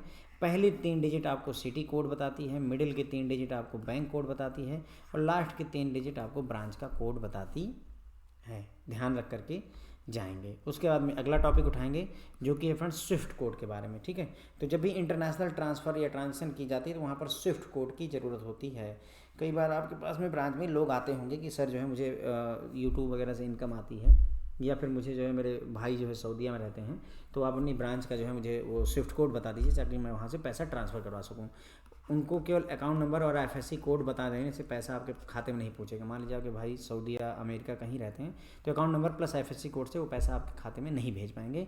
They also need Swift code. Okay, तो ये बात क्लियर हो जाती है कि इंटरनेशनल ट्रांजेक्शन में इसका यूज होता है। फुल फॉर्म बहुत पूछा जाता है क्योंकि बड़ा है, कन्फ्यूजिंग होता है, इसलिए पूछा जाता है। Society for world wide inter bank financial telecommunication, society for world wide inter bank financial telecommunication, SWIFT। Okay, तो society for world wide inter bank financial telecommunication, इसका फुल फॉर्म हो गया। तो whenever an international transfer is made SWIFT code is necessary. Okay, तो जब भी आपको international transfer करने होंगे स्विफ्ट कोड नेसेसरी हो जाता है। सवाल पूछा जाएगा कि स्विफ्ट कोड कितनी डिजिट का होता है, कितनी लेंथ का होता है। तो Swift code can be from 8 or 11 characters in length. तो 8 जो है कैरेक्टर का होगा या 11 कैरेक्टर का होगा फ्रेंड्स। ओके, जैसे मैंने आपको यूपीआई पिन का बताया था कि यूपीआई पिन या तो 4 अंक की होगी, 4 डिजिट होगी, या तो 6 डिजिट होगी। यूपीआई पिन आपकी डिजिट होती है, नंबर्स होती हैं। कभी ABCD नहीं डाला होगा आपने। यूपीआई पिन जब भी भीम, गूगल पे वगैरह यूज करते हैं तो वहाँ पर कोई नंबर डालते हैं, 1994 जो भी XYZ जो भी आप डालते हो। लेकिन कभी भी ये आपने कभी पिन कोड डाला XYZT, ऐसा कोई कोड नहीं डाला, राइट। तो मतलब ये बेसिक सी बात है, बट ध्यान रखेंगे। ओके, लेकिन स्विफ्ट कोड ऐसा नहीं है, इसमें नंबर्स नहीं है, इसमें कैरेक्टर्स हैं। तो या तो 8 कैरेक्टर का होता है या तो 11 कैरेक्टर का होता है। अब वो भी हम समझ लेंगे कि ऐसा कैसे पॉसिबल है। तो देखिए, जो इसमें 8 कैरेक्टर होते हैं जो, या 8 या 11 कैरेक्टर, उसमें उनका जो कॉन्सेप्ट है वो देखिए, पहले 4 कैरेक्टर पर्टिकुलर बैंक के बारे में बताते हैं, अगले 2 कैरेक्टर कंट्री के बारे में बताते हैं, और उसके अगले 2 कैरेक्टर जो होते हैं वो ब्रांच या सिटी के बारे में बताते हैं कि कौन सी सिटी में ब्रांच है। ठीक है, जो फाइनल 3 कैरेक्टर होते हैं फ्रेंड्स वो ऑप्शनल होते हैं। देखिए, 4 कैरेक्टर यहाँ हुआ, 2 यहाँ हुआ, 2 यहाँ हुआ, 4 2 6 तो 8 हो गए। तो 11 क्यों? क्योंकि 3 कैरेक्टर और होते हैं फाइनल के, लेकिन ये ऑप्शनल होते हैं। आप चाहो तो यहीं 8 पर ही छोड़ दो इसको, लास्ट के 3 बताने की जरूरत नहीं। ये पर्टिकुलर ब्रांच या ऑफिस के बारे में लास्ट के 3 बताते हैं। ओके, तो ये जो नेक्स्ट 2 थे फ्रेंड्स, ये सिटी के बारे में बताते हैं, और जो लास्ट के 3 होते हैं ये ब्रांच या ऑफिस के बारे में बताते हैं। अब स्विफ्ट कोड में इंटरनेशनल ट्रांसफ़र होता है, इसलिए अगर आप ब्रांच नहीं भी बताते हो ना तो भी काम चल जाता है, और पैसा जो है उस बैंक में आ जाता है। ओके, इसीलिए 8 डिजिट भी, 8 कैरेक्टर भी पर्याप्त होता है। तो स्विफ्ट कोड 8 कैरेक्टर का या 11 कैरेक्टर का होता है। पहले जो 4 कैरेक्टर होते हैं वो आपको बैंक के बारे में बताते हैं, अगले 2 कैरेक्टर होते हैं वो कंट्री के बारे में बताते हैं, उसके अगले 2 कैरेक्टर होते हैं वो लोकेशन बताते हैं, कौन सी सिटी में बैंक है, ब्रांच है, और लास्ट के जो 3 फाइनल कैरेक्टर्स होते हैं वो ऑप्शनल होते हैं। चाहे तो दें, बताएं या ना बताएं, कोई दिक्कत नहीं है, लेकिन जो अगर 3 कैरेक्टर आपने बताएं तो वो पर्टिकुलर ब्रांच या ऑफिस के बारे में बताते हैं। एक एग्जाम्पल के थ्रू देख लीजिए तो एकदम क्लियर हो जाएगा, कोई डाउट नहीं रह जाएगा। केनरा बैंक का स्विफ्ट कोड जैसे ये लिखा हुआ है, CNRBINBBXXX। देखिए, मैंने इसको अलग अलग क्यों पढ़ा, क्योंकि पहले 4 कैरेक्टर कुछ बताते हैं, फिर अगले 2 कैरेक्टर कुछ और बताते हैं, फिर अगले 2 कैरेक्टर कुछ और बताते हैं, और लास्ट के 3 कैरेक्टर कुछ और बताते हैं। इसीलिए मैंने इसको अंडरलाइन इसी क्रम में किया है। पहले 4 कैरेक्टर ये बताते हैं पर्टिकुलर बैंक के बारे में, तो CNRB बताता है। CNRB पहले जो 4 कैरेक्टर हैं ये बैंक का कोड है, ये केनरा बैंक का कोड है। ओके, उसके बाद में जो 2 कैरेक्टर अगले वाले 2 हैं, ये बताता है कि ये कौन सी कंट्री है। तो इंडिया है तो इंडिया के लिए IN यूज होता है। 2 कैरेक्टर कंट्री कोड के बारे में बताते हैं। उसके अगले जो 2 कैरेक्टर होते हैं BB, यहाँ पर जो ये BB लिखा हुआ है ये आपको फ्रेंड्स बता रहा है कि 2 कैरेक्टर जो है लोकेशन कोड बताते हैं कि कौन से सिटी में जो है ब्रांच है। ओके, और ये जो XXX लिखा हुआ है फ्रेंड्स, ये लास्ट के 3 जो कैरेक्टर हैं ये ब्रांच का कोड होते हैं, और ये ऑप्शनल होते हैं। जैसे PNB की हजरतगंज की ब्रांच है, या जो है इलाहाबाद बैंक की कोई ब्रांच ले लीजिए, है ना, मुंबई वगैरह की, उस तरीके की जो लास्ट के 3 कैरेक्टर होते हैं। अब अगर कोई ये ना बताए, मान लो इतना ही बैंक मतलब डिटेल स्विफ्ट कोड के तौर पर ये 8 भी दे देता है, तो भी पैसा केनरा बैंक में आ जाएगा। किसी पर्टिकुलर ब्रांच में नहीं जाएगा, लेकिन केनरा बैंक में आ जाएगा। वो फर्दर केनरा बैंक जो है अकाउंट नंबर और IFSC कोड के आधार पर आगे भेज देगा, है ना, क्योंकि एक बार पैसा इंडिया आ गया तो अकाउंट नंबर IFSC कोड पूरी तरह से ऑपरेशनल हो जाता है। उसके पहले यहाँ तक पहुँचने में स्विफ्ट कोड का रोल रहता है। ओके, एक बार ना अगर आप भरोसा करके ना मेरे लेक्चर से गो थ्रू हो लेंगे ना, विश्वास कीजिए कि जो है मतलब इससे ज़्यादा बाहर का सोचना एग्जामिनर के बस में होता नहीं है, क्योंकि कुछ ऐसा नहीं है जो कि मैं छोड़ता हूँ, है ना। जो बारीक से बारीक बातें होती हैं जिनके पूछे जाने के चांसेस होते हैं या पहले पूछे गए होते हैं, उस आधार पर बनाता हूँ, और कोशिश यही रहती है कि कोई भी चीज़ छूटे ना। ठीक है, तो स्विफ्ट कोड में आपसे फुल फॉर्म पूछा जाता है। सबसे ज़्यादा पहली चीज़ तो स्विफ्ट कोड का होता है society for world wide inter bank financial telecommunication, society for world wide inter bank financial telecommunication, Swift का फुल फॉर्म हो गया। जब भी इंटरनेशनल ट्रांसफ़र करना, इंटरनेशनल ट्रांजेक्शन करनी है तो स्विफ्ट कोड नेसेसरी हो जाता है। स्विफ्ट कोड की जो लंबाई होती है 8 कैरेक्टर की होती है या 11 कैरेक्टर की होती है। इसमें 8 कैरेक्टर या 11 कैरेक्टर में पहले 4 कैरेक्टर बैंक के बारे में बताते हैं कि कौन सा बैंक है। नेक्स्ट 2 कैरेक्टर जो होते हैं वो कौन सी कंट्री है बताते हैं। उसके अगले 2 कैरेक्टर जो होते हैं वो कौन सी सिटी में आपका बैंक इस्टेब्लिश है वो बताता है। फाइनल 3 कैरेक्टर जो होते हैं पर्टिकुलर ब्रांच या ऑफिस के बारे में बताते हैं। जैसे केनरा बैंक के अगर स्विफ्ट कोड की हम बात करें तो CNRBINBBXXX। ओके, तो देखिए ये CNRB इसमें पहली 4 डिजिट जो हैं ये बताएंगी कि केनरा बैंक है। IN जो है फ्रेंड्स ये आपको बताता है कि ये कंट्री इंडिया है। IB बताता है कि किस पर्टिकुलर सिटी में बैंक है, जैसे मान लीजिए जो है मुंबई में है। और XXX जो है फ्रेंड्स आपको बताता है किस बारे में कि कौन सी पर्टिकुलर ब्रांच में पैसा जाना है। अब जो ब्रांच वाला पैसा, जो ये लास्ट के 3 कैरेक्टर होते हैं ये ऑप्शनल होते हैं, ऑप्शनल होते हैं। अगर आप चाहो तो लिखो, अगर ना चाहो तो भी कोई दिक्कत नहीं होती। इसीलिए जो लंबाई होती है वो 8 कैरेक्टर की भी हो सकती है और 11 कैरेक्टर की भी हो सकती है, क्योंकि 8 और +3 होता है 11। अब ये 3 अगर छोड़ दिए तो 8 ही कैरेक्टर को, अगर 3 लिख दिए तो 11 कैरेक्टर को हो जाएगा। ओके, तो हमने ये पूरा जो है स्विफ्ट कोड समझ लिया फ्रेंड्स। ओके, अब थोड़ा सा एक बड़ा टॉपिक उठाएंगे जो कि है नेफ्ट। नेफ्ट के बारे में, नेफ्ट हो गया, RTGS हो गया फ्रेंड्स, इनके बारे में क्वेश्चन पूछे बगैर जो है एग्जाम खत्म होना मुश्किल हो जाता है। ओके, तो नेफ्ट बहुत इंपॉर्टेंट टॉपिक में से है। नेफ्ट का फुल फॉर्म पूछते हैं। नेफ्ट का फुल फॉर्म होता है नेशनल इलेक्ट्रॉनिक फंड ट्रांसफ़र, ध्यान रखेंगे। ओके, नेफ्ट का full form national electronic fund transfer होता है। अब यहाँ पर ना कुछ समरी फॉर्म में मैं आपको चीज़ें बता रहा हूँ। यहाँ पर जो कुछ भी बताएंगे हम आपको समरी फॉर्म में बताएंगे, यहाँ से यहाँ तक, उसके अंदर हम पूरा डिटेल में चर्चा करेंगे। लेकिन ये अभी एक समरी आपको दे रहा हूँ ताकि मेन चीज़ें, जैसे अगर आपकी जो है स्केल 0 से 1, 1 से 2 या 2 से 3 तक है, तो अगर आप इसको ही देख करके चले जाओगे नेफ्ट के बारे में तो क्वेश्चन फंस जाने के पूरे चांसेस होते हैं। और इससे ज़्यादा ऊँची आगे की रैंक है आपकी 4 to 5 वगैरह ट्राई कर रहे हैं हमारे सर लोग, तो उस केस में थोड़ा डिटेल में ज़्यादा पढ़ना होता है। ओके, तो ये समरी है। नेफ्ट पहली बात तो 24/7/365 डेज अवेलेबल है, यानी हमेशा अवेलेबल है। कोई मिनिमम लिमिट नहीं है कि कितना पैसा भेज सकते हैं, कोई मैक्सिमम लिमिट नहीं है कि कितना पैसा नेफ्ट से भेज सकते हैं, कोई लिमिट नहीं है। RTGS में लिमिट है। RTGS में मिनिमम 2 लाख है, कम से कम 2 लाख रुपए भेजने तब RTGS करिए। अगर आप 1 लाख भेजना चाहते हैं तो RTGS नहीं हो सकता है। लेकिन नेफ्ट में ना तो कोई मिनिमम लिमिट है ना कोई मैक्सिमम लिमिट है। बहुत ज़्यादा पूछा जाने वाला क्वेश्चन ये है कि कुल कितने बैच हैं नेफ्ट के, कुल कितने बैचेज चलते हैं फ्रेंड्स। 48 बैच होते हैं आधे आधे घंटे के, 30 मिनट्स के।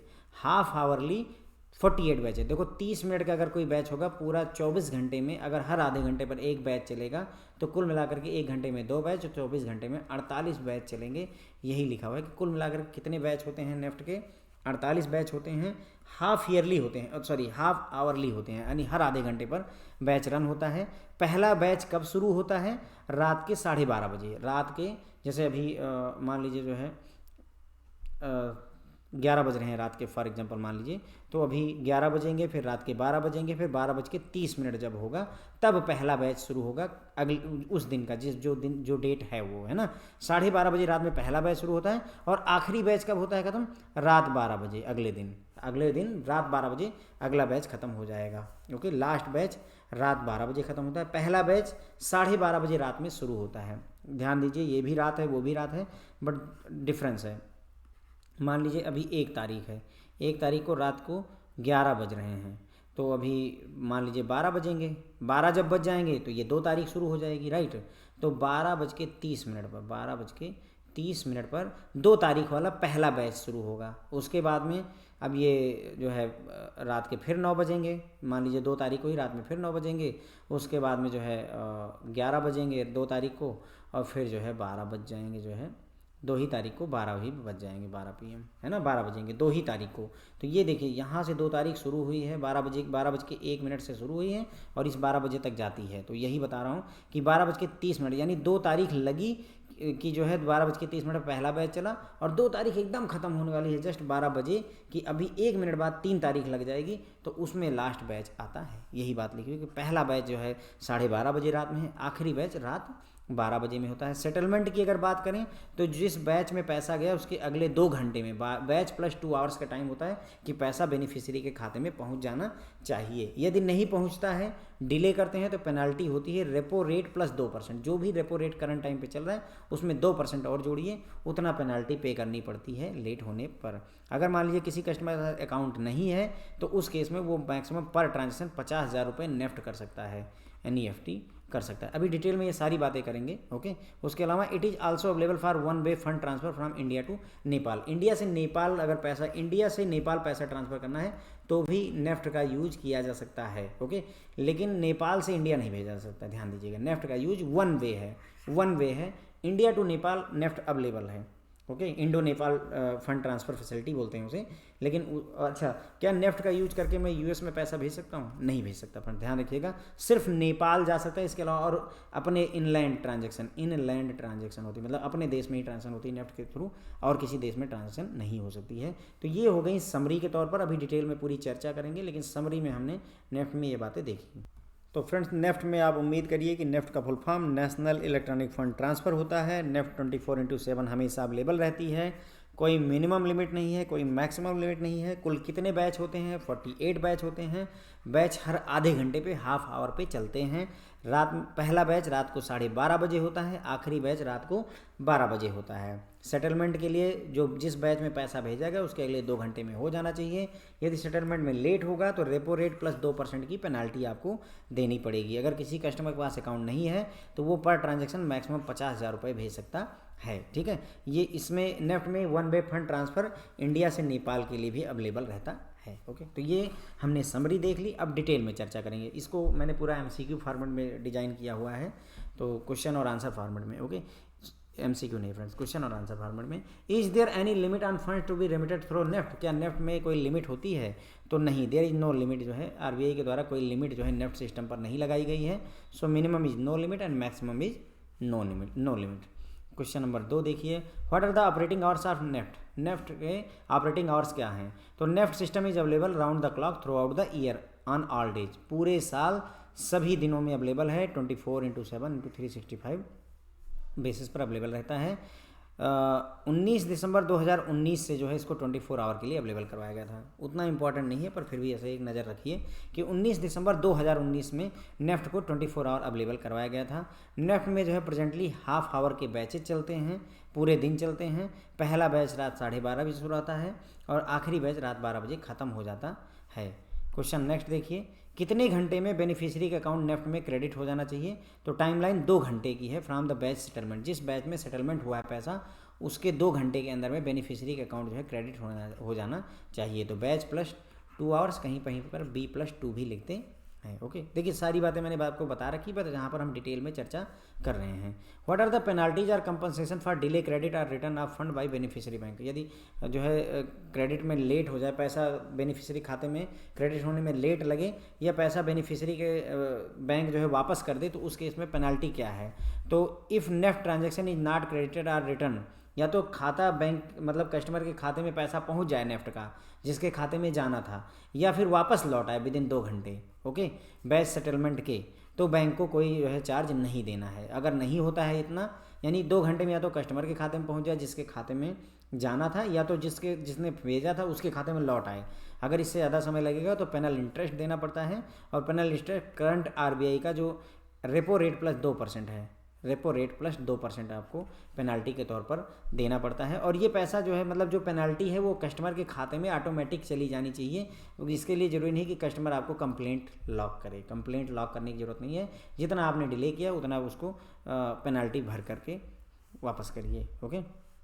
क्वेश्चन नेक्स्ट है, can the NEFT system be use for remitting funds even by those who do not have bank account?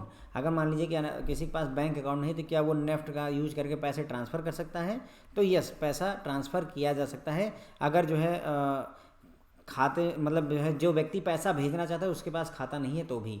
अच्छा, जिसको पैसे मिलने हैं, रिसीवर जिसको रिसीव करना है उसके पास अकाउंट नहीं होगा तो कहाँ फेंकोगे, समझो आप इस बात को। जिसको पैसे रिसीव होने हैं अगर उसके पास अकाउंट ही नहीं है तो हम कहाँ पैसा डाल देंगे, है ना। तो उसके पास होना चाहिए। जो सेंडर है जिसको पैसे भेजने हैं, मान लीजिए मुझे पैसे भेजने हैं और मेरे पास अकाउंट नहीं है तो ओके है, लेकिन जो मेरे रिश्तेदार हैं, मेरे दोस्त हैं, मेरे भाई हैं, उनको पैसे मुझे अगर भेजने हैं रिसीवर को, तो उनका तो अकाउंट नंबर होना चाहिए ना। ठीक है, क्लियर हो गई। तो सेंडर के पास अगर अकाउंट नहीं है तो पैसा भेजा जाएगा, लेकिन इसकी लिमिट होती है 50,000 रुपये पर ट्रांजैक्शन मैक्सिमम लिमिट होती है। उसके अलावा अगर आपको जो है पैसे भेजने हैं तो कुछ एडिशनल डिटेल भी यहाँ पर देनी पड़ेगी, जैसे आपको कंप्लीट एड्रेस, टेलीफोन नंबर, ये सारी चीज़ें आपको देनी पड़ती हैं, क्योंकि एक तरीके से आप जो है वॉक इन कस्टमर कहलाते हैं। क्या बोलते हैं फ्रेंड्स इनको? Walk in customer. ऐसा कस्टमर जिसके पास अकाउंट ना हो, वो आए वॉक इन करते हो और अपना काम करवा ले, तो उसे वॉक इन कस्टमर बोलते हैं। तो अगर कोई कस्टमर इसके पास अकाउंट नहीं है और फिर भी वो नेफ्ट करना चाहता है तो कर सकता है, कोई दिक्कत नहीं, लेकिन मैक्सिमम 50,000 रुपये पर ट्रांजेक्शन की लिमिट होती है। क्वेश्चन नंबर नेक्स्ट देखिए, can I send fund to my relatives friends residing abroad through NEFT system? क्या मेरे जो रिश्तेदार जो है विदेश में रहते हैं, दोस्त विदेश में रहते हैं, क्या उनको मैं नेफ्ट के थ्रू पैसा भेज सकता हूँ? नहीं भेज सकते हैं फ्रेंड्स। ओके, केवल अगर आपको जो है पैसा भेजना है तो सिर्फ नेपाल भेजा जा सकता है नेफ्ट फैसिलिटी का यूज़ करके, और इसे इंडो नेपाल रेमिटेंस स्कीम कहा जाता है। और उसमें भी इंडिया से सिर्फ नेपाल पैसे जाते हैं नेफ्ट के थ्रू, नेपाल से इंडिया उसमें भी नहीं लौटते हैं। ओके, तो NEFT can be use for inland transaction only. तो नेफ्ट का प्रयोग सिर्फ इनलैंड ट्रांजेक्शन, यानी हमारे देश में जो अपने विद इन कंट्री जो है यूज होता है, इंडो नेपाल फैसिलिटी को छोड़ दिया जाए तो। उसके बाद में क्वेश्चन नंबर नेक्स्ट देखिए, what are the customer charges levied by bank on NEFT transaction? यदि आप नेफ्ट ट्रांजेक्शन करते हैं तो बैंक आपके ऊपर क्या चार्ज लगाता है? देखिए, वैसे तो बेसिकली हम आपको सीधे सीधे ये बताते, लेकिन कुछ और बातें हैं जो हायर रैंक के लोग हैं उनके लिए है। देखिए क्या है, RBI does not levy any charges for member bank for NEFT transaction. RBI जो है, जो मेंबर बैंक होते हैं उनको नेफ्ट करने के लिए कोई चार्ज नहीं करता है। यानी कि चाहे एसबीआई से, मान लीजिए एसबीआई से पीएनबी में पैसा जा रहा है तो ना तो एसबीआई को कोई चार्ज देना है, ना पीएनबी को, किसको? आरबीआई को। मेंबर बैंक पर कोई भी चार्ज नेफ्ट का नहीं लगता है, ये कन्फ्यूजन दूर रखिएगा, है ना। जैसे आपको पूछ ले कि नेफ्ट ट्रांजैक्शन के लिए मेंबर बैंक को कितना चार्ज देना पड़ता है, तो कोई चार्ज नहीं देना पड़ता है।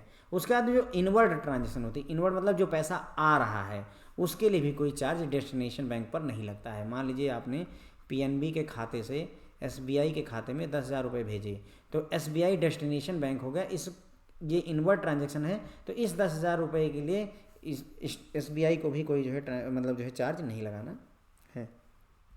किसी कस्टमर को जो है चार्ज नहीं लगाएंगे। जैसे मेरा एक दोस्त है, वो मुझे 2 लाख रुपए भेजना चाहता है, किसके थ्रू? नेफ्ट के थ्रू। तो उसने मुझे 2 लाख अगर मुझे भेज दिए तो मेरे खाते में आ गए, तो ऐसा नहीं कि 2 लाख रुपए आने की वजह से जो है जिस बैंक में मेरा खाता है उसने मुझे चार्ज कर दिया, ऐसा नहीं होता है। जो व्यक्ति सेंड करेगा उसको पैसे पड़ेंगे, जो व्यक्ति रिसीव करेगा उसको कोई चार्जेज नहीं लगते हैं। Okay, for outward transaction maximum charges जो कह सकते हैं वो नीचे दिए गए हैं। अगर ऑनलाइन मेथड से net banking, internet banking, mobile banking से अगर आप नेफ्ट करते हैं तो कोई भी चार्ज नहीं पड़ता है। पूछा जाता है, ट्रिकी क्वेश्चन होता है, यदि आप ऑनलाइन मेथड से, नेट बैंकिंग से, मोबाइल बैंकिंग से यदि आप पैसा भेजते हैं तो आपको कोई चार्ज देने की ज़रूरत नहीं है। अब अगर मान लीजिए आप ब्रांच जो है जाते हैं, वहाँ ओरिजिनेटिंग बैंक से नेफ्ट करवाते हैं, तो 10,000 रुपये की ट्रांजैक्शन पर मैक्सिमम 2.5 रुपये, 10,000 से लेकर के 1 लाख रुपये, 10,000 से ज़्यादा और 1 लाख तक मैक्सिमम 5 रुपये, 1 लाख से ज़्यादा और 2 लाख रुपए तक 15 रुपये, और 2 लाख से ज़्यादा पर मैक्सिमम 25 रुपये प्लस जीएसटी का चार्ज लगाया जा सकता है बैंकों के द्वारा। समझ गए? ये डेटा याद रखेंगे। नेफ्ट करवानी है किसी ब्रांच से 10,000 रुपये तक का अगर आपको नेफ्ट करवानी है तो मैक्सिमम 2.5 रुपये प्लस जीएसटी लगाएगा। 10,000 रुपये से ज़्यादा है लेकिन 1 लाख रुपये तक है तो मैक्सिमम 5 रुपये प्लस जीएसटी चार्ज लगेगा। अगर 1 लाख से ज़्यादा है और 2 लाख रुपये तक है तो 15 रुपये प्लस जीएसटी लगाएगा। अगर 2 लाख रुपये उससे ज़्यादा है तो मैक्सिमम 25 रुपये प्लस जीएसटी लगाएगा। ये मैं आपको मैक्सिमम बता रहा हूँ फ्रेंड्स। ओके, हो सकता है कि बैंकों में अलग अलग हो, जैसे हो सकता है कोई बैंक जो है ये 1 लाख से 2 लाख के बीच में हो सकता है 10 ही रुपये चार्ज कर रहा हो, कोई दूसरा बैंक 12 रुपये चार्ज कर रहा हो, उससे कोई मतलब नहीं है। रिजर्व बैंक ऑफ इंडिया की गाइडलाइन ये कहती है कि आप मैक्सिमम 15 रुपये चार्ज कर सकते हैं, maximum plus GST, service tax आप लगा सकते हैं, कोई दिक्कत नहीं है। ओके, उसके बाद में अगला क्वेश्चन देखते हैं, can I use NEFT to transfer fund from or to NRE NRO account? क्या मैं एनआरई और एनआरओ अकाउंट में पैसे ट्रांसफ़र कर सकता हूँ? Yes, NEFT can be used to transfer fund from, यानी कि एनआरई अकाउंट से एनआरई अकाउंट में, दोनों काम एनआरई एनआरओ अकाउंट में किया जा सकता है, लेकिन अकाउंट कंट्री में होना चाहिए। हमारे देश में यदि एनआरई और एनआरओ अकाउंट है ना, तो उस केस में नेफ्ट का प्रयोग आप कर सकते हैं, कोई दिक्कत नहीं है। नॉन रेजिडेंट एक्सटर्नल रूपी अकाउंट होता है, नॉन रेजिडेंट ऑर्डिनरी अकाउंट होता है, ओके, एनआरओ। तो अगर कंट्री में ये अकाउंट है तो उस केस में नेफ्ट का प्रयोग करके आप एनआरई और एनआरओ अकाउंट में पैसे भेज सकते हैं, या एनआरई और एनआरओ अकाउंट से पैसे भेज सकते हैं, दोनों पॉसिबल है, आना और जाना, ओके। उसके बाद में क्वेश्चन अगला देखिए, can I originate a NEFT transaction to draw receive fund from another account. मैं चाहता हूँ कि जो मेरा दोस्त है ना, उसके खाते से मैं जो है 2000 रुपये निकाल लूँ नेफ्ट का प्रयोग करके, मेरा मन है, तो क्या ये पॉसिबल है? नहीं पॉसिबल है, क्योंकि NEFT is credit push system. Credit push मतलब यहाँ पर पैसा क्रेडिट पुश किया जाता है, मतलब यहाँ से भेजा जाता है, रिसीव नहीं किया जाता है, पैसा भेजा जाता है। मतलब अगर जो मेरा दोस्त है यदि वो 2000 मुझे भेजेगा तो ही मुझे मिलेगा, ऐसा नहीं कि मैं चाहूँ तो 2000 रुपये मैं जो है यहाँ से खींच लूँ, that is not happening, okay. Clear हो गई मेरी बात? तो नेफ्ट ट्रांजैक्शन में अगर आप फंड किसी दूसरे के अकाउंट से चाहते हो तो वो मिलेगा नहीं आपको, क्योंकि नेफ्ट एक क्रेडिट पुश सिस्टम है। Transaction can be originated by payer, remitter या सेंडर। तो ट्रांजैक्शन की शुरुआत या तो पेयर, जिसने पे करना है, जिसने रेमिट करना है, जिसने भेजना है, वही कर सकता है, ठीक है। जिसको बेनिफिट मिलना है, जिसको पैसे मिलने, वो जो है ट्रांजैक्शन इनिशिएट नहीं कर सकता है। What is UTR? यूटीआर क्या होता है? UTR is unique transaction reference, unique transaction reference होता है। नेफ्ट का यूटीआर जो है 16 कैरेक्टर का कोड होता है, जो कि नेफ्ट सिस्टम में किसी ट्रांजैक्शन को यूनिकली आइडेंटिफाई करने के काम आता है। जब भी आप कोई नेफ्ट करेंगे तो आपको एक नंबर, 16 डिजिट का एक नंबर जो है, 16 कैरेक्टर का एक नंबर जनरेट हो करके मिलेगा, उसे ही यूटीआर कहते हैं, यूनिक ट्रांजैक्शन रेफरेंस नंबर बोलते हैं। और नेफ्ट में कोई ट्रांजैक्शन हुई उसको पहचानने के लिए यूटीआर सिस्टम का प्रयोग किया जाता है। ठीक है फ्रेंड, तो नेफ्ट पूरा कवर कर दिया। इससे ज़्यादा क्वेश्चंस जो है फ्रेंड्स बनने की कोई सवाल ही नहीं बनता, नेफ्ट में कुछ छोड़ा ही नहीं है, ठीक है। तो we have gone through NEFT, ठीक है। तो मैंने आपको समरी पहले ही बता दी थी, ये पूरा, ठीक है, पूरी समरी बताई थी। नेफ्ट का full form national electronic fund transfer होता है, 24/7/365 डेज अवेलेबल होता है, कोई मिनिमम लिमिट नहीं, कोई मैक्सिमम लिमिट नहीं। टोटल 48 बैचेज चलते हैं, आधे आधे घंटे के बैच चलते हैं। पहला बैच रात 12:30 बजे, आखिरी बैच जो है रात 12 बजे होता है। सेटलमेंट बैच, जिस बैच में पैसा भेजेगा उसके अगले 2 घंटे में हो जाना चाहिए। अगर आप डिले करते हैं तो रेपो रेट प्लस 2% की पेनल्टी लगती है। अगर कोई कस्टमर अकाउंट नहीं है उसका तो भी नेफ्ट करना चाहता है तो 50,000 रुपये मैक्सिमम पर ट्रांजेक्शन भेज सकता है। इसके अलावा नेफ्ट के थ्रू हम नेपाल को भी पैसा भेज सकते हैं, लेकिन नेपाल को भेज सकते हैं, नेपाल से रिसीव नहीं कर सकते हैं। उसके बाद में नेफ्ट में क्या कोई लिमिट होती है? तो आरबीआई ने कोई लिमिट नहीं लगा रखी है, मिनिमम की कोई लिमिट नहीं, मैक्सिमम की कोई लिमिट नहीं है। नेफ्ट का ऑपरेटिंग आवर 24/7/365 डेज है। 19 दिसंबर 2019 से इसे 24 घंटे के लिए अवेलेबल करवाया गया था। हर आधे घंटे के इंटरवल पर बैच चलते हैं, पूरे दिन और रात चलते रहते हैं। पहला बैच रात 12:30 बजे और आखिरी बैच जो है रात 12 बजे ख़त्म होता है। बेनिफिशरी के खाते में 2 घंटे के अंदर पैसा पहुंच जाना चाहिए। जिस बैच में सेटलमेंट हुआ है तो बैच प्लस 2 आवर्स का टाइम मिलता है। अगर जो है खाते में पैसा नहीं पहुंचता है बेनिफिशरी के, या अगले 2 घंटे में पैसा वापस नहीं आता है, या तो 2 घंटे में जिसके पास जाना है वहां पहुंच जाए, या तो फिर 2 घंटे में जिसने भेजा है उसके पास रिटर्न आ जाए किसी वजह से, तो बैंक को कोई जो है पेनल्टी नहीं देनी है। यदि इससे लेट होता है तो रेपो रेट प्लस 2% की पेनल्टी लगती है, और इसके लिए कस्टमर को कोई अलग से जो है क्लेम नहीं लॉन्च करना होता, बैंक को ऑटोमेटिकली ये जो है पेनल्टी देनी पड़ती है, ठीक है। नेफ्ट में क्या हम जो है फंड को ट्रांसफ़र कर सकते हैं अगर हमारे पास बैंक अकाउंट ना हो? तो यस, आप कर सकते हैं, लेकिन रिसीवर जो बेनिफिशियरी उसके पास अकाउंट होना चाहिए, और इसमें लिमिट होती है 50,000 रुपये पर ट्रांजेक्शन मैक्सिमम आप ट्रांसफ़र कर सकते हैं। इन्हें वॉक इन कस्टमर भी कहा जाता है। मेरे विदेशों में रहने वाले रिश्तेदारों को मैं क्या या दोस्तों को पैसा भेज सकता हूँ नेफ्ट से? तो नहीं भेज सकते हैं, केवल नेपाल पैसे भेजे जाते हैं, वो भी इंडो नेपाल रेमिटेंस स्कीम के तहत। क्या चार्जेज लगाए जाते हैं? तो मेंबर बैंक पर नेफ्ट का कोई चार्ज आरबीआई नहीं लगाता है, ठीक है। इनवर्ड ट्रांजैक्शन के लिए कोई चार्ज कस्टमर को नहीं देना होता है। आउटवर्ड ट्रांजैक्शन के लिए कस्टमर को चार्ज देना होता है, लेकिन अगर आप आउटवर्ड का मतलब आप पैसा नेफ्ट से भेज रहे हैं, अगर आप नेफ्ट ऑनलाइन कर रहे हैं यानी मोबाइल बैंकिंग और इंटरनेट बैंकिंग वगैरह यूज करके, तो आपको कोई चार्ज नहीं देना है। लेकिन यदि जो है ब्रांच में जा करके आप नेफ्ट करवा रहे हैं तो 10,000 रुपये तक 2.5 रुपये प्लस जीएसटी लगेगा। 10,000 से 1 लाख रुपये तक मैक्सिमम 5 रुपये बैंक चार्ज कर सकता है। 1 लाख से 2 लाख तक 15 रुपये प्लस जीएसटी, और 2 लाख से ऊपर 25 रुपये प्लस जीएसटी आपसे चार्ज वसूला जा सकता है।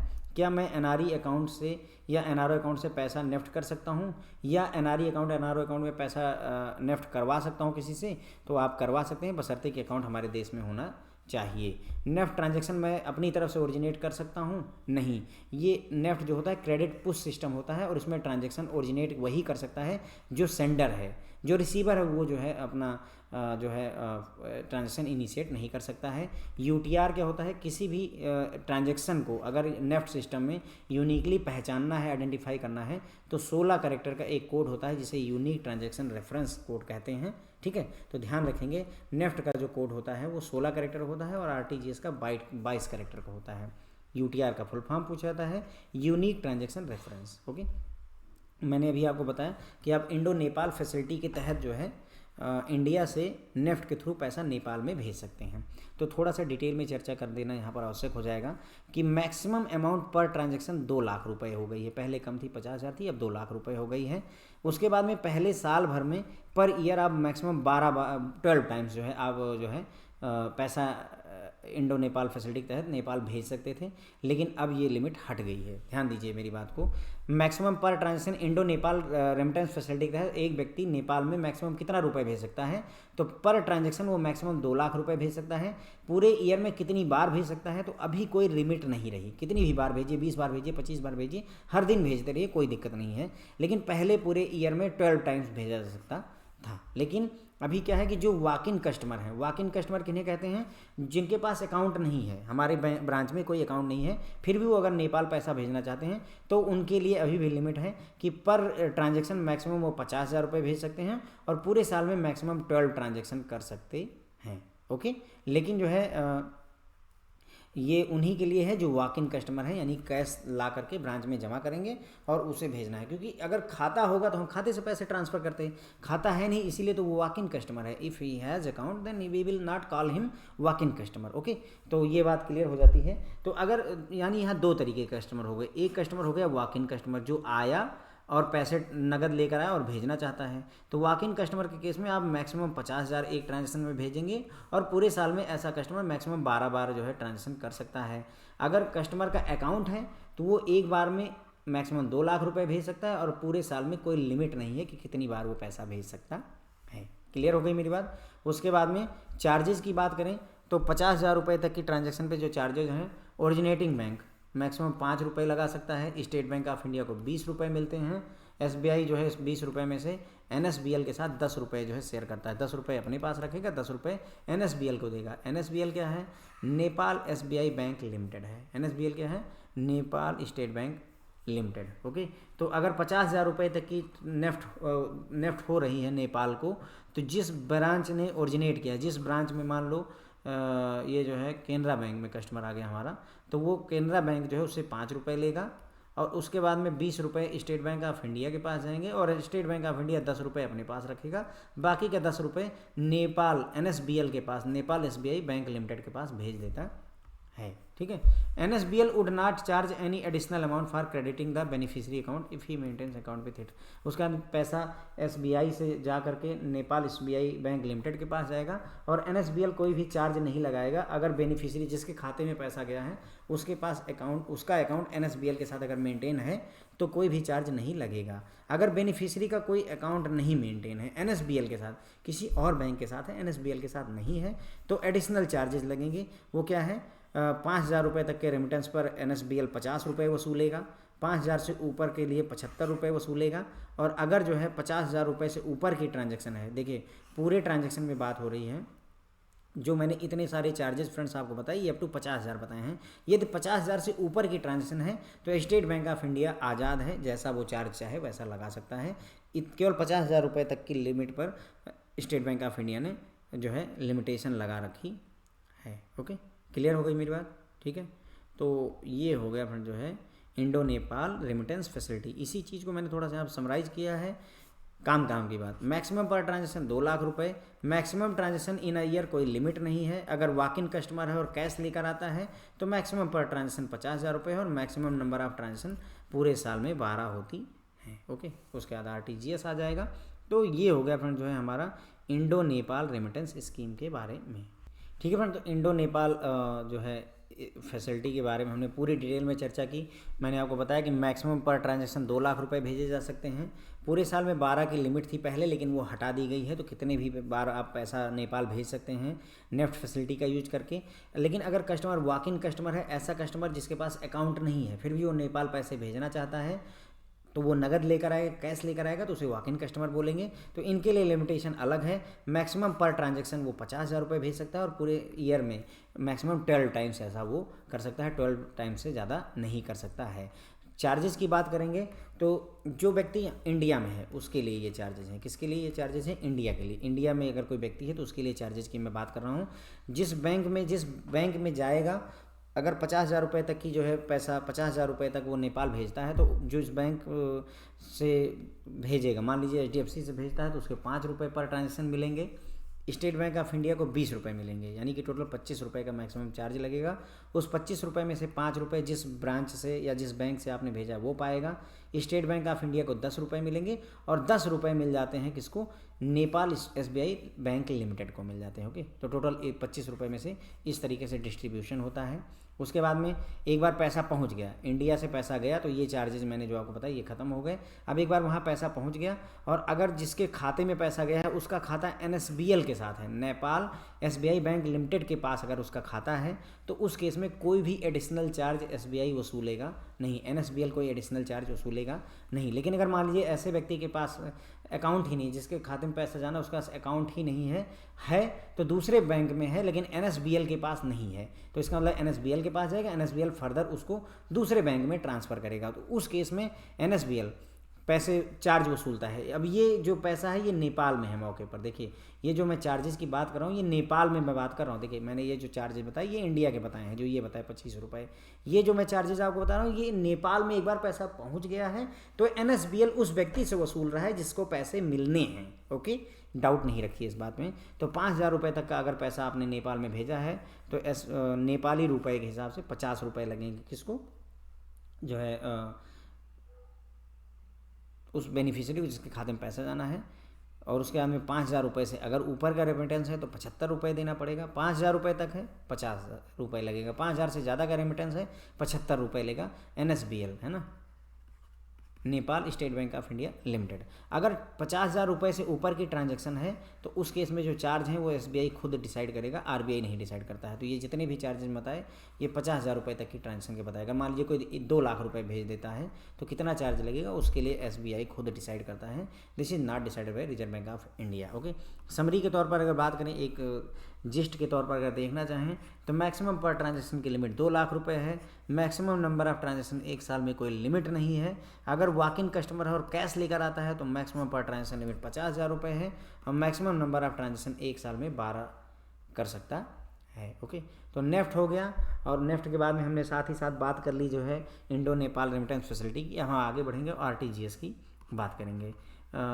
RTGS का फुल फॉर्म आपसे पूछा जाएगा, रियल टाइम ग्रॉस सेटलमेंट होता है।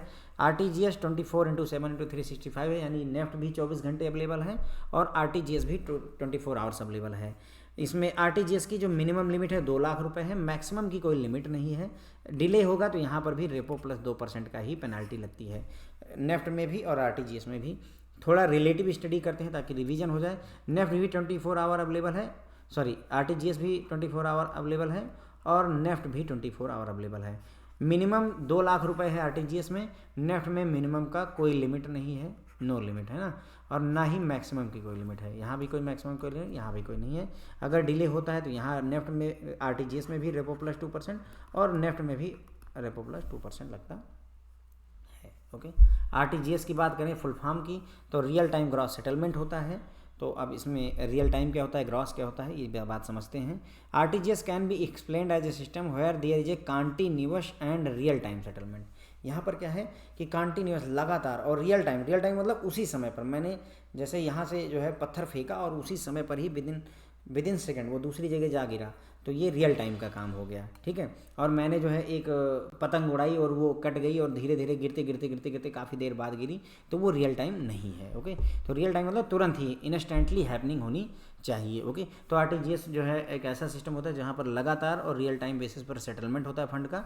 इंडिविजुअली होता है, on transaction by transaction basis होता है, यहाँ नेटिंग नहीं होती, विदाउट नेटिंग। यहाँ पर NEFT का फुल फॉर्म बताना ज़रूरी है ना। नेशनल इलेक्ट्रॉनिक फंड ट्रांसफ़र होता है, यहाँ पर नेटिंग होती है। क्या होता है फ्रेंड्स, यहाँ पर नेटिंग होती है। यानी कि नेटिंग का क्या मतलब होता है, जैसे मान लीजिए जो है एक एग्जांपल देता हूँ नेफ्ट का। जैसे आपकी कोई दुकान है, फॉर एग्जांपल आप मिल्क बेचते हैं, ठीक है, मिल्क बेचते हैं। अब यहाँ पर कोई कस्टमर आया, फिर उसके बाद थोड़ी देर बाद और कस्टमर आया, कुछ देर बाद और कस्टमर आया, कुछ देर बाद और कस्टमर आया। अब आप ऐसे दुकानदार हैं जो वेट करते हैं कि जब 12:30 बजेगा या 1 बजेगा तो ही मैं उठूँगा और सबको जो है सब सामान सप्लाई कर दूँगा। तो ऐसे में क्या होगा, कस्टमर बहुत सारे आकर के इकट्ठा हो जाएंगे, 15, 20, 25 जितने भी हो जाएं, और सब 12:30 बजे तब आप उठे और आपने उठा करके सबको मिल्क दे दिया, ठीक है। तो ये आपने नेफ्ट किया। उसी जगह पर RTGS अगर आप करते हैं तो इसका मतलब हुआ कि एक कस्टमर आया, उसने कहा कि मुझे आधा लीटर मिल्क चाहिए, आपने उसे आधा लीटर मिल्क दिया। दूसरा कस्टमर आया, उसने बोला मुझे 2 लीटर मिल्क चाहिए, आपने उसे 2 लीटर मिल्क दे दिया। तो this is RTGS, okay. NEFT, यही नेटिंग का मतलब यही होता है, सारे कस्टमर एक साथ इकट्ठा हो जाए, सारा पैसा। जैसे 12:01 में किसी ने नेफ्ट की, 12:03 पे किसी ने नेफ्ट की, 12:05 पे किसी ने नेफ्ट की, ये सारी नेफ्ट इकट्ठा होती जाएगी, नेटिंग होती रहेगी, इकट्ठा होता रहेगा, और फिर 12:30 बजे इकट्ठे ही पूरा उठा करके पैसा शिफ्ट कर दिया जाएगा। तो वो नेटिंग होती है, ओके। तो यहाँ नेटिंग नहीं होती है, बल्कि ट्रांजैक्शन बाय ट्रांजैक्शन बेसिस पर इंडिविजुअली सेटलमेंट किया जाता है। रियल टाइम का मतलब क्या होता है, real time means the processing of instruction at the time they are receive, ठीक है। तो यहाँ पर ट्रांजैक्शन या इंस्ट्रक्शन का प्रोसेसिंग उसी समय पर हो जाता है जिस समय वो रिसीव होती है। जैसे एक थप्पड़ आपको किसी ने मारा, आपने तुरंत ही जो है पलट के एक थप्पड़ उसको दे दिया, तो ये रियल टाइम हो गया। जिस समय इंस्ट्रक्शन मिली उसी समय इंस्ट्रक्शन लौटा दी गई, ठीक है। उसके बाद ग्रॉस सेटलमेंट की बात करें तो ग्रॉस सेटलमेंट का मतलब होता है settlement of fund transfer instruction अगर इंडिविजुअली, मतलब कहने का जो फंड का ट्रांसफ़र है वो इंडिविजुअली होता है, ट्रांजैक्शन बाय ट्रांजैक्शन बेसिस पे होता है। ग्रॉस सेटलमेंट हो रहा है, मतलब ऐसा नहीं कि इकट्ठा किया गया, नेटिंग की गई, सब इकट्ठा किया गया फिर सेटलमेंट नहीं करते हैं, 1 by 1 इंडिविजुअली हम यहाँ पर सेटलमेंट कर रहे होते हैं, ओके। जो सिस्टम है वो 24/7/365 अवेलेबल है 14 दिसंबर 2020 से। अगेन डेट उतना इंपॉर्टेंट नहीं है, लेकिन 24 आवर अवेलेबल हुआ है, ये बात ध्यान रखनी जरूरी है। नेफ्ट भी 24 घंटे अवेलेबल है और RTGS भी 24 घंटे अवेलेबल है। RTGS system is primarily meant for large value transaction. ध्यान रखिएगा कि नेफ्ट की बजाय RTGS को इसीलिए लाया गया था क्योंकि बड़ी वैल्यू की अगर ट्रांजेक्शन करनी है तो नेफ्ट को ना प्रेफर करके RTGS को प्रेफर किया जाता है, क्योंकि बड़ी वैल्यू के ट्रांजेक्शन, मान लीजिए जैसे किसी को 10 करोड़ ट्रांसफ़र करने हैं तो वो आधे घंटे वेट आउट नहीं करेगा, बड़ा क्लाइंट होगा और तुरंत पैसा चाहेगा, तो इसीलिए RTGS को लाया गया था बड़ी वैल्यू की ट्रांजैक्शन के लिए, okay.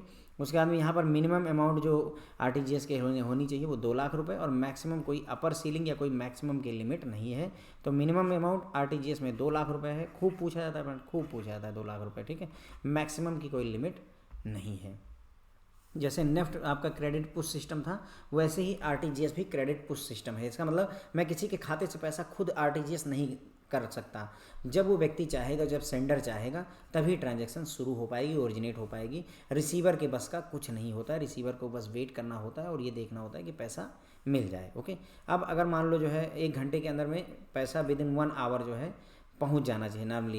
If it is not possible to credit the fund to beneficiary customers account for any reason, the fund received by RTGS member bank will be return to the originating bank within 1 hour of receipt of payment. तो अगर मान लीजिए किसी वजह से आप beneficiary के खाते में RTGS का पैसा नहीं डाल सकते हैं, तो जिस बैंक ने शुरुआत की थी ट्रांजेक्शन की, ओरिजिनेट किया था, उसके पास पैसा 1 घंटे के अंदर पहुँच जाना चाहिए। जब जो है डेस्टिनेशन बैंक के पास आया उसके 1 घंटे के अंदर शुरुआत वाले बैंक के पास पहुंच जाना चाहिए जिसने भेजा था, ठीक है। अगर आप ऐसा नहीं कर पाते हैं, फेल हो जाते हैं, तो आपको पेनल्टी रेपो रेट प्लस 2% की देनी पड़ती है। उसके बाद बात करेंगे UTR की।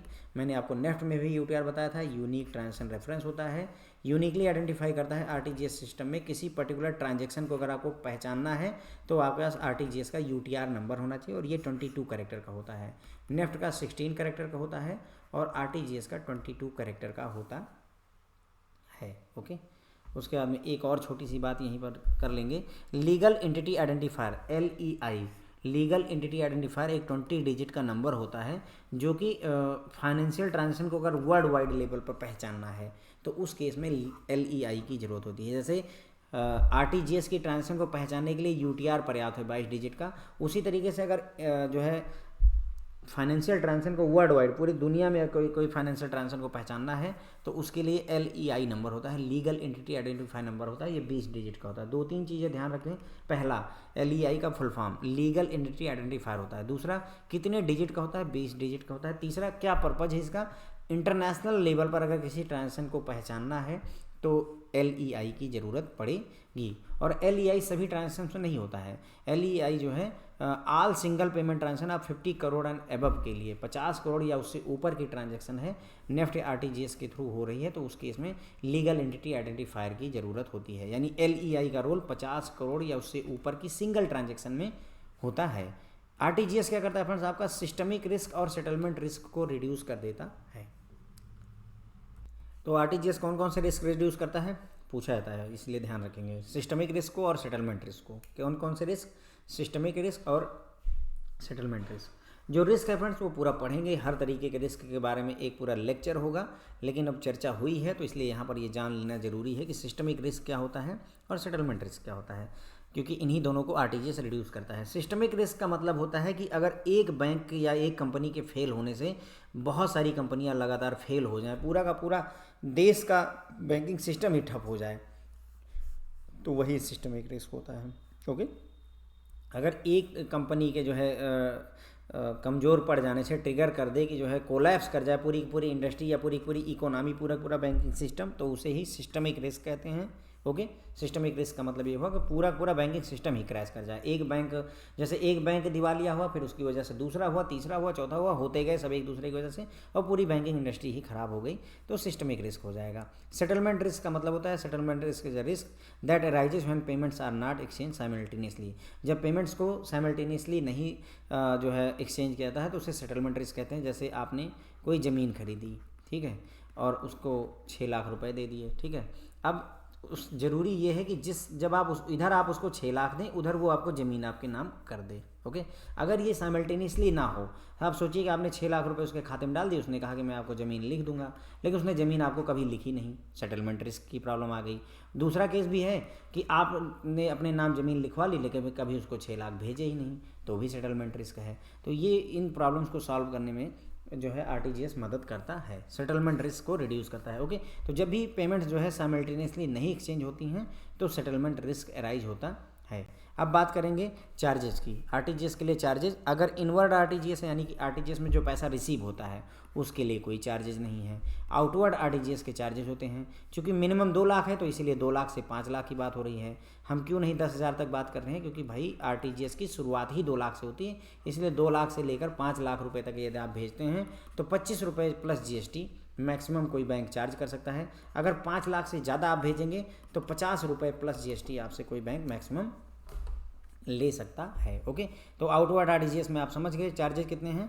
2 लाख से 5 लाख रुपए तक मैक्सिमम 25 रुपये प्लस GST है, और 5 लाख से ऊपर अगर ट्रांजेक्शन है तो 50 रुपये प्लस GST मैक्सिमम होता है। उसका अंदर क्वेश्चन अगला देखिए, how is the processing of RTGS different from NEFT, national electronic fund transfer. तो पूछ रहे हैं कि नेफ्ट RTGS से अलग कैसे है। तो NEFT is an electronic fund transfer system in which the transaction are received up to particular time are processed in a batches. तो इसमें क्या होता है कि नेफ्ट में जितनी भी ट्रांजेक्शन एक पर्टिकुलर टाइम तक मिलती है वो सारी इकट्ठा की जाती है और फिर एक बैच में उसको सेटल किया जाता है, ट्रांसफ़र किया जाता है। जबकि RTGS transaction are processed continuously on transaction by transaction basis या real time throughout the day. इसमें क्या है, पूरे दिन 24 घंटे ट्रांजेक्शन बाई ट्रांजेक्शन बेसिस पर कंटिन्यूअसली जो है ट्रांजेक्शन को सेटल किया जाता है RTGS में। ओके, अब आगे ATM के बारे में बात करेंगे, लेकिन उसके पहले RTGS फिर से देखेंगे। ठीक है फ्रेंड, तो ये हो गया हमारा RTGS। मैंने आपको लगभग सारी बातें बता दी हैं, इससे ज़्यादा की उम्मीद आप ना करिए, इससे ज़्यादा क्वेश्चन पूछे जाने की उम्मीद नहीं है। फिर भी एक बार वर्क थ्रू फिर से करते हैं। RTGS 24/7 अवेलेबल है। मिनिमम 2 लाख रुपए ट्रांसफ़र होते हैं, मैक्सिमम की कोई लिमिट नहीं है। डिले अगर होता है तो रिपो रेट प्लस 2% की पेनाल्टी लगती है। RTGS जो है इसमें रियल टाइम फंड सेटलमेंट होता है। रियल टाइम का मतलब होता है कि जैसे ही फंड मिले तुरंत ही जो है वो भेज दिए जाते हैं, तो इंस्ट्रक्शन उसी समय प्रोसेस होती है जिस समय वो रिसीव होती है। ग्रॉस सेटलमेंट का मतलब हुआ कि जो है individual transaction bye transaction basis पर सेटलमेंट होता है। ये सिस्टम 14 दिसंबर 2020 से 24/7 अवेलेबल है। RTGS जो है लार्ज वैल्यू ट्रांजैक्शंस के लिए बनाया गया है। मिनिमम 2 लाख रुपए भेजे जा सकते हैं, मैक्सिमम की कोई लिमिट नहीं है। ये एक क्रेडिट पुश सिस्टम है। इसका मतलब जिसको पैसे भेजने हैं वही भेज सकता है, जिसको मिलने हैं, रिसीव करने हैं, वो जो है कुछ कर नहीं सकता है, अपनी तरफ से ट्रांजेक्शन इनिशिएट नहीं कर सकता है। अब जब आपने आरटीजीएस का, उसके 1 घंटे के अंदर या तो बेनिफिशियरी के खाते में पैसा पहुंच जाना चाहिए हर हाल में, या तो 1 घंटे के अंदर वापस उसी बैंक में लौट आना चाहिए, उसी कस्टमर के खाते में। अगर ऐसा नहीं होता 1 घंटे के अंदर में, तो आपको रेपो रेट प्लस 2% की पेनाल्टी पे करनी पड़ती है। हर एक ट्रांजैक्शन को पहचानने के लिए आरटीजीएस में यूटीआर का यूज होता है। यूटीआर का full form unique transaction reference होता है, और ये 22 कैरेक्टर का कोड होता है। नेफ्ट वाला 16 कैरेक्टर का होता है, और आरटीजीएस वाला 22 कैरेक्टर का होता है। यहीं पर ही अगर 50 करोड़ और उससे ऊपर की ट्रांजैक्शन आप करते हैं, सिंगल ट्रांजैक्शन 50 करोड़ या उससे ऊपर की नेफ्ट या आरटीजीएस से करते हैं, तो वहाँ पर LEI नंबर मांगने लगा है, लीगल एंटिटी आइडेंटिफायर नंबर मांगने लगा है। सोचिए कभी ईश्वर आपको इस लायक करे कि आप 60 करोड़ रुपए की ट्रांजैक्शन करना चाहें, 60 करोड़ का आरटीजीएस करना चाहें, तो फ्रेंड्स या तो आप या जिस क्लाइंट के लिए आप कर रहे हैं उससे आप बोलोगे कि सर हमें legal entity identifier number provide करिए। ओके, तो LEI चाहिए होता है, लीगल एंटिटी आइडेंटिफायर होता है। LEI लीगल एंटिटी आइडेंटिफायर होता है। ये 20 डिजिट का कोड होता है, और ये इंटरनेशनल लेवल पर किसी ट्रांजैक्शन को, फाइनेंशियल ट्रांजैक्शन को पहचानने में काम आता है। आरटीजीएस से कौन कौन से रिस्क रिड्यूस हो जाते हैं, कम हो जाते हैं? सिस्टमिक रिस्क और सेटलमेंट रिस्क। सिस्टमिक रिस्क वो रिस्क होता है जिसमें एक बैंक के फेलियर होने से पूरी की पूरी बैंकिंग इंडस्ट्री, पूरी की पूरी कंट्री जो है कोलैप्स कर जाए, तो उसे सिस्टमिक रिस्क कहते हैं। सेटलमेंट रिस्क तब अराइज होता है जब पेमेंट को साइमल्टेनियसली एक्सचेंज ना किया जाए। मैंने आपको जो है गवर्नमेंट सिक्योरिटी दी, आपने मुझे मनी दिया, अगर ऐसा हो रहा है साथों साथ तो ठीक है। मैंने आपको गवर्नमेंट सिक्योरिटी दे दी लेकिन आपने मुझे मनी नहीं दी, आपने मुझे मनी दे दी, मैंने आपको गवर्नमेंट सिक्योरिटी नहीं दी, यानी साइमल्टेनियसली एक साथ दोनों काम नहीं हुए, तो फिर ये प्रॉब्लम खड़ी हो जाती है। ओके, ठीक है फ्रेंड। तो ये हो गया। चार्जेस की बात करेंगे तो अगर पैसा जिसके खाते में आएगा इनवर्ड होगा आरटीजीएस, उसका कोई चार्ज नहीं है। लेकिन अगर आप पैसा भेजते हैं आरटीजीएस में, तो 2 लाख रुपए से 5 लाख रुपए तक की ट्रांजैक्शन के लिए रिजर्व बैंक ऑफ इंडिया कहता है कि बैंक मैक्सिमम 25 रुपये प्लस जीएसटी लगा सकता है। ये मैक्सिमम है फ्रेंड्स, मैं अगेन कह रहा हूँ, हो सकता है आपकी बैंक में ये वेरी कर जाए, फिर आप कहोगे कि सर आप गलत पढ़ा रहे हैं। मैं गलत नहीं पढ़ा रहा हूँ। रिजर्व बैंक ऑफ इंडिया की गाइडलाइन है कहती है मैक्सिमम 25 लगाना है। वो आपकी जनरोसिटी, आप 10 रुपये वसूल लो, वो आपकी मर्जी, आप 24.5 रुपये वसूल लो, आप जो है 25 के 25 वसूल लो, लेकिन आपको 26 रुपये नहीं वसूलने देगा रिजर्व बैंक ऑफ इंडिया, मना करता है। अगर 5 लाख रुपए से ऊपर की ट्रांजैक्शन है तो 50 रुपये पर ट्रांजैक्शन प्लस जीएसटी मैक्सिमम आप वसूल सकते हैं। नेफ्ट और आरटीजीएस में क्या डिफरेंस है? तो नेफ्ट में जो है जो फंड है वो बैच में सेटल होता है, जबकि आरटीजीएस में transaction bye transaction basis real time पर सेटलमेंट होती है। इसी वजह से ये इससे डिफरेंट होता है। अब आगे बढ़ेंगे फ्रेंड्स, और जो है एटीएम्स के बारे में डिस्कशन करेंगे। तो आइए फ्रेंड्स शुरू करते हैं। एटीएम के बारे में, ऑटोमेटेड टेलर मशीन होता है, पूछा जाता है फुल फॉर्म इसका एटीएम का ऑटोमेटेड टेलर मशीन होता है। पहला एटीएम जो है इंडिया में 1987 में HSBC बैंक ने मुंबई में लगाया था। पूछा जाने वाला क्वेश्चन है फ्रेंड्स आपसे कि पहला एटीएम किस बैंक ने लगाया था? HSBC बैंक ने। कहाँ लगाया था? मुंबई में लगाया था। ओके, 1987 बहुत कम पूछा गया, बट ये पूछा जाता है कि कौन सा बैंक था जिसने पहला एटीएम लगाया था? तो HSBC बैंक ने मुंबई में लगाया था। जो पिन होती है, पिन वो होता है उसका full form personal identification number, है ना। पिन डालते हैं हम लोग ना, यूपीआई पिन होती है, डेबिट कार्ड की पिन होती है, तो उसका फुल फॉर्म पूछा जाता है, पर्सनल आइडेंटिफिकेशन नंबर होता है। जो आपका डेबिट कार्ड होता है ना, प्लास्टिक का डेबिट कार्ड, उसका जो साइज होता है वो ये होता है। जैसे आपका डेबिट कार्ड है मान लीजिए, तो 85.60 mm होता है इधर की तरफ, और 53.98 mm होता है इधर की तरफ। ठीक है, अगर याद रख सकते हैं तो याद रख लीजिए। कभी कभार पूछा गया है, ज़्यादा नहीं पूछा था, बट फिर भी ध्यान रखेंगे तो अच्छा रहेगा। ठीक है, तो एटीएम सबसे पहले HSBC बैंक ने मुंबई में लगाया था। पर्सनल पिन का full form personal identification number होता है। जो डेबिट कार्ड होता है 85.60 mm से और 53.98 mm होता है, मतलब लंबाई इतनी होती है, चौड़ाई इतनी होती है। मतलब एकदम धीरे धीरे से छोटी छोटी बातों में टाइप ऑफ एटीएम की बात कर लेंगे। पहला ऑन साइट एटीएम, जो बैंक की प्रीमाइसेस में आपकी ब्रांच के अंदर में लगे होते हैं या ब्रांच के जस्ट बाहर लगे होते हैं, उन्हें ऑन साइट एटीएम कहते हैं। ऑफ साइट एटीएम वो एटीएम होते हैं जो बैंक की ब्रांच से, प्रीमाइसेस से दूर होते हैं। जैसे आपकी ब्रांच जो है मान लीजिए चौराहे पर है और वो 200 मीटर 300 मीटर दूर लगा है, तो उसे ऑफ साइट एटीएम कहेंगे। ठीक है, उसके हमने ग्रीन लेबल एटीएम उन्हें कहते हैं जो एग्रीकल्चरल ट्रांजैक्शन के लिए होते हैं। Orange label ATM share transaction के लिए होते हैं। Yellow label ATM e commerce transaction के लिए होते हैं। Pink label ATM women banking के लिए होते हैं। ओके। जनरली ये नहीं पूछा था, बहुत ज़्यादा पूछा था ऑन साइट एटीएम आपका, ऑफ साइट एटीएम, लेकिन याद रखना जरूरी है, चर्चा हो रही है, ये पूछा गया है। Pink label ATM women banking, specially जो है महिलाओं के लिए जो है एटीएम बनाया जाता है, उन्हें पिंक लेबल एटीएम बोलते हैं।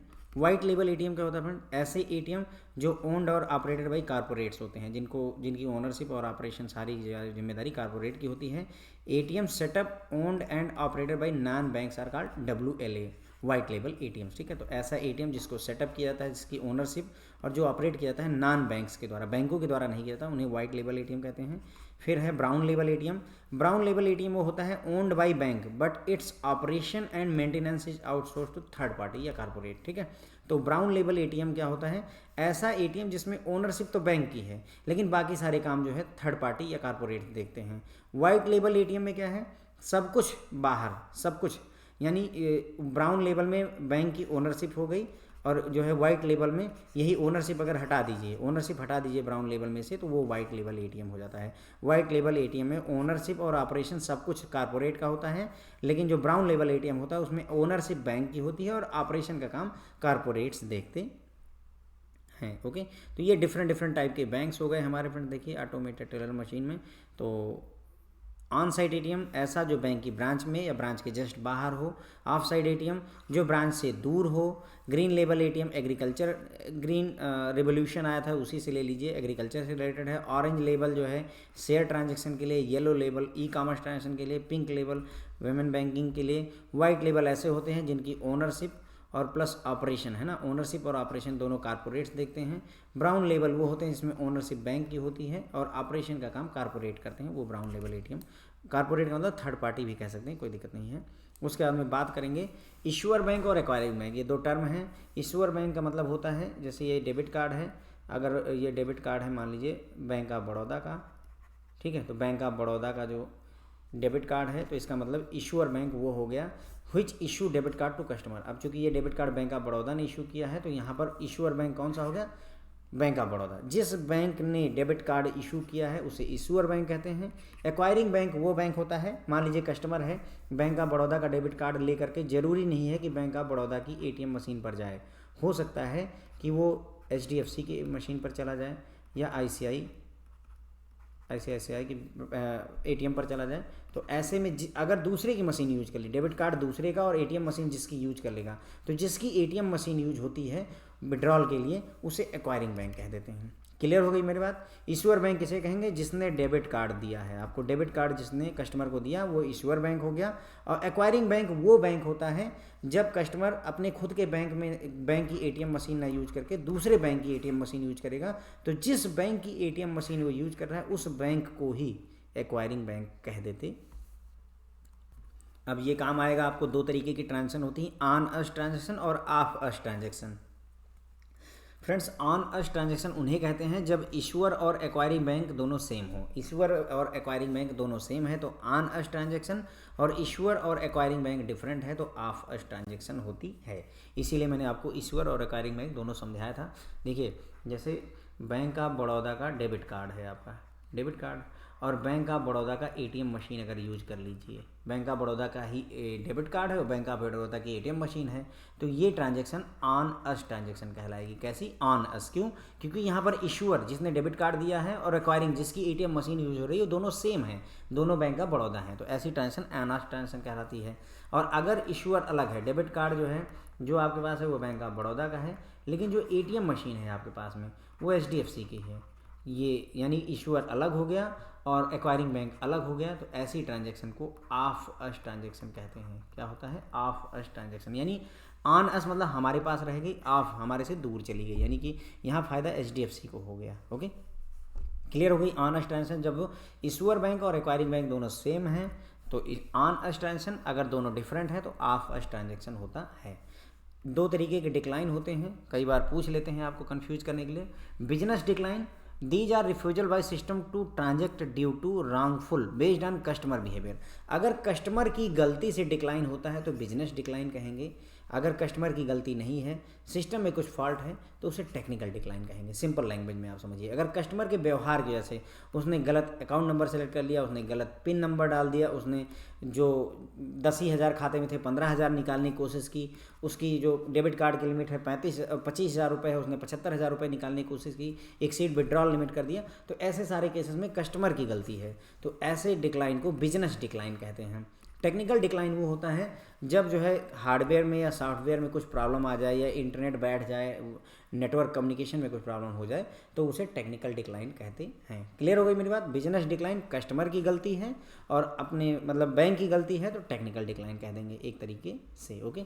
ATM based on their location, location के आधार पर एटीएम 4 तरीके के होते हैं, जिसमें से 2 हम पहले ही पढ़ चुके हैं। ऑन साइट एटीएम, ऐसा एटीएम जो ब्रांच की प्रीमाइसेस में या ब्रांच के बहुत करीब होता है, प्रॉक्सिमिटी में होता है, बहुत नज़दीक होता है, उसे ऑन साइट एटीएम कहते हैं। ब्रांच के अंदर भी हो सकता है, ब्रांच के जस्ट बाहर हो सकता है, ज़्यादातर ब्रांचों के जस्ट बाहर ही लगे होते हैं शटर लगा करके। ओके।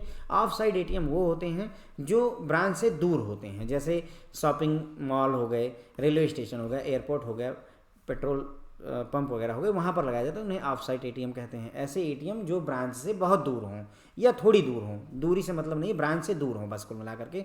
नज़दीक हैं 10 मीटर 50 मीटर, उससे मतलब नहीं है। ओके। ये ब्रांच है, अगर एटीएम यहाँ रखा है या जस्ट यहाँ रखा है तो उसे ऑन साइट कह दीजिए। ये आपकी ब्रांच है और एटीएम यहाँ रखा हुआ है, ये ब्रांच है और एक घर छोड़ करके अगले घर में एटीएम रखा है, इसे ऑफ साइड बोल दीजिए। बगल रखा हुआ है, ऑफ साइड बोल दीजिए। ओके।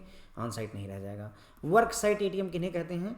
कई बार क्या होता है कि बैंक जो है, जैसे मान लीजिए कोई बड़ी कंपनी है, इन्फोसिस है ना, इन्फोसिस, उसका जो है बड़ा सा कैंपस है, पता चल रहा है वहाँ 25,000 एम्प्लॉई काम कर रहे हैं या 10,000 एम्प्लॉई काम कर रहे हैं, तो ऐसे केस में क्या होता है कि बैंक ले जा करके अपना एटीएम मशीन वहाँ इंस्टॉल कर देता है, ताकि वो उस पर्टिकुलर इन्फोसिस कंपनी के जो भी एम्प्लॉई हैं उस एटीएम मशीन को एक्सेस कर सके। तो ऐसे एटीएम को जो है वर्क साइट एटीएम कहते हैं। कैसे एटीएम कहते हैं? Work site ATM. These are located within the premises of an institution and are generally made for employees of the institution. तो ये जनरली किसी बड़े संस्थान के अंदर होते हैं, जैसे कॉलेजों में भी होते हैं। फ्रेंड्स, आप डीयू चले जाइए, आप जेएनयू चले जाइए, यहाँ सब में जो है एटीएम लगे होंगे, और ये जनरली जो है उस कैंपस के जो बच्चे हैं, स्टूडेंट्स हैं, उनके लिए होते हैं। इसी तरीके से इन्फोसिस वगैरह में भी लगाते हैं। मोबाइल एटीएम की अगर बात करें तो वो एटीएम जो एक जगह स्थिर न रहे, चलता रहे। These are ATM that are on move, जो चलते रहते हैं, and are not fixed on any particular location, किसी पर्टिकुलर लोकेशन पर फिक्स नहीं रहते बल्कि चलते रहते हैं। और इन्हें मतलब ज़्यादातर होता क्या है, बैंक जो है किसी गाड़ी पर है ना, जैसे मिनी वैन वगैरह हो गई, पिकअप हो गया, इन सब पर इसको रखते हैं। Some banks name it as ATM on wheels, है ना, एटीएम ऑन व्हील्स के नाम से भी मोबाइल बैंकों को जाना जाता है। ओके। तो ऐसा एटीएम जो फिक्स ना हो बल्कि जो है किसी गाड़ी में रख करके चलता रहे, तो उसे मोबाइल एटीएम कहते हैं। ओके। तो ये हो गई। अब इसके बाद में फ्री ट्रांजैक्शन आने एटीएम पर हमें डिस्कस करना है, लेकिन उसके पहले एक बार इसको रिव्यू करते हैं। ठीक है फ्रेंड, तो देखिए मैंने आपको एटीएम के बारे में मतलब भर की बातें बताई। पहला, एटीएम के बारे में इसका फुल फॉर्म आपको बताया, ऑटोमेटेड टेलर मशीन होता है। ध्यान रखिएगा, पूछा जाता है फ्रेंड्स। ओके। भले ही सरल क्वेश्चन लगे ना, लेकिन क्वेश्चन एग्जाम में पूछ लिए जाते हैं। उसके बाद में एटीएम का full form automated teller machine के बाद में मैंने आपको बताया कि पहला एटीएम HSBC बैंक ने एटीएम पहली मशीन 1987 में HSBC बैंक ने मुंबई में लगाया था। बहुत पूछा जाने वाला क्वेश्चन है। जो पिन यूज होती है उसे हम पर्सनल आइडेंटिफिकेशन नंबर कहते हैं। पिन का फुल फॉर्म पूछा जाता है। जो आपका डेबिट कार्ड होता है उसका साइज 85.60 mm इंटू 53.98 mm होता है। याद रख पाएँ रखिए, नहीं रख सकते कोई बात नहीं है। उसके बाद हमने बात की एटीएम के टाइप की। तो ऑन साइट एटीएम वो होते हैं जो ब्रांच की प्रीमाइसेस में होते हैं, बैंक की प्रीमाइसेस में, यानी बैंक के बाउंड्री में होते हैं। ऑफ साइट एटीएम वो होते हैं जो बैंक की प्रीमाइसेस से दूर होते हैं। Green label ATM agriculture transaction के लिए, orange label ATM share transaction के लिए, yellow label ATM e commerce के लिए, पिंक लेबल जो है वुमेन बैंकिंग के लिए होते हैं। वाइट लेबल एटीएम वो होते हैं जिनकी ओनरशिप और ऑपरेशन दोनों का जिम्मा बाहरी लोगों को, यानी कि बैंकों के अलावा कारपोरेट को दिया होता है। ब्राउन लेबल वो एटीएम होते हैं जिनमें ओनरशिप तो बैंक के पास होती है लेकिन ऑपरेशन का जिम्मा कारपोरेट को दे दिया जाता है। ध्यान रखेंगे। इश्यूअर बैंक वो बैंक होता है जिसने डेबिट कार्ड को इशू किया, डेबिट कार्ड को बांटा है। एक्वायरिंग बैंक वो होता है जिस बैंक की एटीएम मशीन यूज होती है। डेबिट कार्ड जिस बैंक का है वो इश्यूअर बैंक है, एटीएम मशीन जिस बैंक की है वो एक्वायरिंग बैंक हो जाता है। ओके। अब ऑन अस ट्रांजैक्शन तब होती है जब इशूअर बैंक और एक्वायरिंग बैंक दोनों सेम हो, यानी कि जिसने डेबिट कार्ड दिया है वो भी वही बैंक है और जिसकी एटीएम मशीन यूज हो रही वो भी वही बैंक है। पीएनबी ने ही डेबिट कार्ड इशू किया और पीएनबी की ही एटीएम मशीन है, तो ये ऑन अस ट्रांजैक्शन हो गई। ऑफ अस ट्रांजैक्शन वो होती है जब पीएनबी ने डेबिट कार्ड इशू किया है लेकिन एटीएम जो है एटीएम मशीन एसबीआई की यूज हो गई। जब इशूअर और एक्वायरिंग बैंक डिफरेंट होते हैं तो वो ऑफ अस ट्रांजैक्शन कहलाती है। बिजनेस डिक्लाइन उसे कहेंगे जब कस्टमर की गलती हो, जैसे उसने गलत पिन डाल दिया है, जितना फंड अवेलेबल है उससे ज़्यादा अमाउंट निकालना चाहता है, जितनी उसकी लिमिट है उससे ज़्यादा पैसा निकालना चाहता है, तो ये कस्टमर की गलती है और ऐसे डिक्लाइन को हम बिजनेस डिक्लाइन कहते हैं। टेक्निकल कई बार इनवैलिड अकाउंट, एक ही डेबिट कार्ड में करंट अकाउंट और सेविंग अकाउंट भी जुड़े होते हैं। हो सकता है आपके सेविंग अकाउंट में पैसे ना हो और आप करंट अकाउंट सेलेक्ट कर लें, या सेविंग अकाउंट में पैसे हैं आप करंट अकाउंट सेलेक्ट करें तो इनवैलिड अकाउंट भी सिलेक्ट हो जाता है। टेक्निकल डिक्लाइन की बात करें तो जब बैंक की गलती से, जैसे कि हार्डवेयर में, एटीएम के हार्डवेयर में, सॉफ्टवेयर में या इंटरनेट में कम्युनिकेशन में प्रॉब्लम हो जाए, उसकी वजह से जो डिक्लाइन होता है उसे टेक्निकल डिक्लाइन कहते हैं। लोकेशन के आधार पर अगर हम बात करें तो एटीएम 4 तरीके के होते हैं। ऑन साइट एटीएम जो ब्रांच प्रीमाइसेस के अंदर या ब्रांच प्रीमाइसेस के एकदम करीब होते हैं उन्हें ऑन साइट कहते हैं। जो ब्रांच प्रीमाइसेस से दूर होते हैं उन्हें ऑफ साइट कहते हैं। जो किसी संस्थान के अंदर लगे होते हैं ताकि उस संस्थान के एम्प्लॉय, स्टूडेंट वगैरह उस एटीएम को यूज कर सकें तो उसे वर्क साइट एटीएम कहते हैं। ऐसे एटीएम जो एक जगह रुके ना, एक जगह फिक्स ना रहें, मूव करते रहें, उन्हें मोबाइल एटीएम कहते हैं और इन्हें एटीएम ऑन व्हील्स के नाम से भी जाना जाता है। ओके, आगे बढ़ते हैं और यहाँ पर हम देखेंगे कि free transaction on ATMs, ATM पर कितनी फ्री ट्रांजैक्शन हमें मिलती है। ठीक है, तो देखिए number of free transaction in ATM are cash recycler machine या बल्क नोट एक्सेप्टर। ठीक है, तो ये जो मैं आपको नंबर ऑफ फ्री ट्रांजैक्शन बता रहा हूँ ये एटीएम मशीन के लिए भी बता रहा हूँ।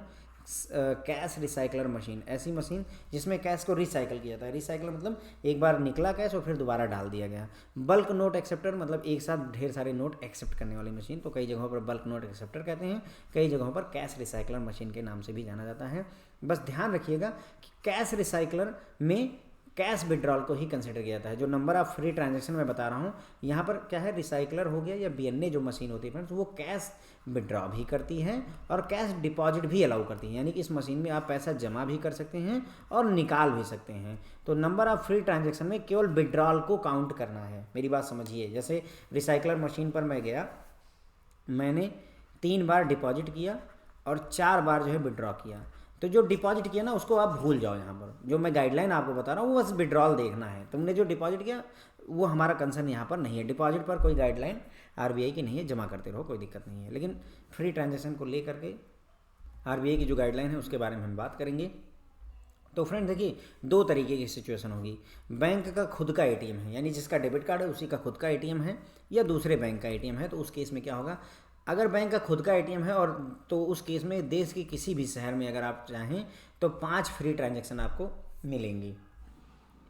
इसका मतलब ये हुआ कि केवल इसमें फाइनेंशियल ट्रांजैक्शन को ही कंसिडर किया जाता है।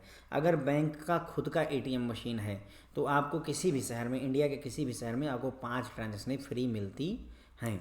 अगर किसी दूसरे बैंक के एटीएम पर आप यूज करते हैं तो नॉर्मल सिटी में 5 फ्री ट्रांजैक्शन है और 6 मेट्रो सिटी में 3 फ्री ट्रांजैक्शन है। ओके, तो ये हैश लगा हुआ है, इसका मतलब हैश का मतलब यहाँ पर लिखा हुआ है कि जो ये 5 फ्री ट्रांजैक्शन है फ्रेंड्स ना, इसमें फाइनेंशियल और नॉन फाइनेंशियल दोनों तरीके की ट्रांजैक्शन काउंट होती हैं। अपने बैंक में सिर्फ फाइनेंशियल काउंट होती है, दूसरों के बैंक में फाइनेंशियल और नॉन फाइनेंशियल दोनों काउंट होती हैं।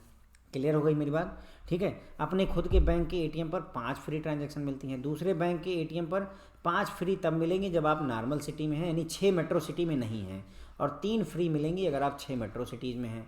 अब सवाल ये आएगा कि वो 6 मेट्रो सिटी कौन कौन सी हैं, तो ध्यान रखें, मुंबई, न्यू दिल्ली, चेन्नई, कोलकाता, बेंगलुरु और हैदराबाद। ठीक है, मुंबई, न्यू दिल्ली, चेन्नई, कोलकाता, बेंगलुरु और हैदराबाद, ये 6 मेट्रो सिटी, इसमें से 3 साउथ की हैं, चेन्नई, बेंगलुरु और हैदराबाद, और 3 इधर अपने को मिलती हैं, मुंबई और न्यू दिल्ली और कोलकाता। ओके, तो 6 मेट्रो सिटी में अगर आप हैं, ठीक है, तो मान लेते हैं कि आपके पास में एक सिचुएशन बेस्ड जो है देखते हैं। मान लीजिए आपके पास में एसबीआई का डेबिट कार्ड है, एसबीआई का डेबिट कार्ड है और आप रहते हैं, मैं मान लेता हूँ कहाँ मान लें आपको, चलिए चंडीगढ़ मान लेते हैं, कि आप चंडीगढ़ में रहते हो, ठीक है। तो SBI का डेबिट कार्ड है, अगर आप चंडीगढ़ में रहते हैं तो कितनी फ्री ट्रांजैक्शन पाएंगे, तो अगर आप SBI की ATM मशीन यूज करते हैं, SBI का डेबिट कार्ड और SBI की ATM मशीन भी यूज करते हैं, तो फ्रेंड्स आपको पूरे महीने में 5 फ्री ट्रांजैक्शन मिलने वाली हैं। लेकिन अगर आप SBI की जो है ATM मशीन ना यूज करके मान लीजिए PNB का ATM मशीन यूज कर लेते हैं, तो उस केस में आपको फिर भी 5 फ्री ट्रांजैक्शन मिलेंगे। क्यों? क्योंकि आप नॉन मेट्रो सिटी में हो। अब अगर मान लीजिए आप चंडीगढ़ में नहीं है, आपका ट्रांसफ़र बेंगलोर हो गया, बेंगलुरु है ना, अगर आपका ट्रांसफ़र बेंगलोर हो गया है, अब इस केस में क्या होगा, बेंगलोर जाने के बाद में अगर आप SBI का डेबिट कार्ड है, SBI की ही मशीन यूज करेंगे तो आपको 5 फ्री ट्रांजैक्शन मिलेंगी। लेकिन अगर आप PNB का ATM मशीन यूज करेंगे तो अब आपको सिर्फ 3 फ्री ट्रांजैक्शन मिलेंगे, क्योंकि अब आप जो है मेट्रो सिटी में हैं, 6 मेट्रो सिटी में से एक में है, तो अदर बैंक में सिर्फ 3 ट्रांजैक्शनें मिलती हैं। ओके, तो मैंने आपको पूरा समझाया भी और एग्जांपल भी दे दिया। ध्यान रखने वाली बात है कि अपने बैंक के खुद के ATM पर फाइनेंशियल ट्रांजैक्शन केवल काउंट करते हैं और दूसरे बैंकों फाइनेंशियल और नॉन फाइनेंशियल दोनों। फाइनेंशियल और नॉन फाइनेंशियल का मतलब ये होता है, फाइनेंशियल मतलब जब आप कैश विड्रॉ करें फाइनेंशियल हो गया, नॉन फाइनेंशियल मतलब आपने बैलेंस इंक्वायरी कर ली, आपने जो है मिनी स्टेटमेंट निकाल लिया, आपने जो है SMS बैंकिंग के लिए सब्सक्राइब कर लिया, कुछ इस तरीके के काम जो कि जिसमें पैसे का ना लेकर के बाकी और कोई काम मशीन पर करते हैं, तो नॉन फाइनेंशियल होता है। ये क्वेश्चन मतलब जो है क्वेश्चन आंसर मोड में देखिए, are there any type of transaction that are not to be counted under free transaction, क्या कोई ऐसी ट्रांजेक्शन है जिसको फ्री ट्रांजेक्शन में काउंट नहीं करते हैं? तो friends yes, the prescription of number of free transaction is inclusive of financial and non financial transaction at other bank ATM। तो दूसरे बैंकों के ATM में जो भी फ्री ट्रांजेक्शन है उसमें जो है फाइनेंशियल और नॉन फाइनेंशियल दोनों तरीके की ट्रांजेक्शन्स को आप काउंट करते हैं। हाउएवर, जबकि नॉन कैश विड्रॉल ट्रांजेक्शन जैसे बैलेंस इंक्वायरी, चेकबुक के लिए रिक्वेस्ट करना, टैक्स का पेमेंट करना, फंड को ट्रांसफ़र करना on own bank ATM are not to be part of number of free transaction. अगर अपने बैंक की खुद की ATM मशीन पर आप नॉन फाइनेंशियल वर्क करते हैं, नॉन फाइनेंशियल ट्रांजेक्शन जैसे बैलेंस इंक्वायरी करते हैं, चेकबुक के लिए रिक्वेस्ट करते हैं, मिनी स्टेटमेंट निकालते हैं, टैक्स की पेमेंट करते हैं, फंड ट्रांसफ़र करते हैं, तो उस केस में इन्हें फ्री ट्रांजैक्शन में काउंट नहीं किया जाता है। लेकिन खुद के ATM पर ही ऐसी बात होती है। Similarly transaction that fell on account of technical reasons, जैसे हार्डवेयर में प्रॉब्लम है, सॉफ्टवेयर में प्रॉब्लम है, कम्युनिकेशन का कोई यानी नेटवर्क का इशू है, या non availability of currency note in ATM cash out है, इसे जो है वैलिड ATM ट्रांजैक्शन के तौर पर काउंट नहीं किया जाता है, इसलिए कोई भी चार्ज नहीं लगाया जाएगा। ठीक है, तो हमने ये बात कर ली कि क्या कौन सी ट्रांजैक्शन है जिन्हें नहीं काउंट करते। तो देखिए, अगर अदर बैंक का ATM है तो फाइनेंशियल और नॉन फाइनेंशियल दोनों तरीके की ट्रांजैक्शन को काउंट किया जाएगा। लेकिन अगर जो है ओन बैंक का ATM है, खुद का ओन बैंक का ना, ये अदर बैंक का ATM है, अगर ओन बैंक की ATM मशीन है तो उस केस में सिर्फ फाइनेंशियल वाले को काउंट करेंगे फ्री में।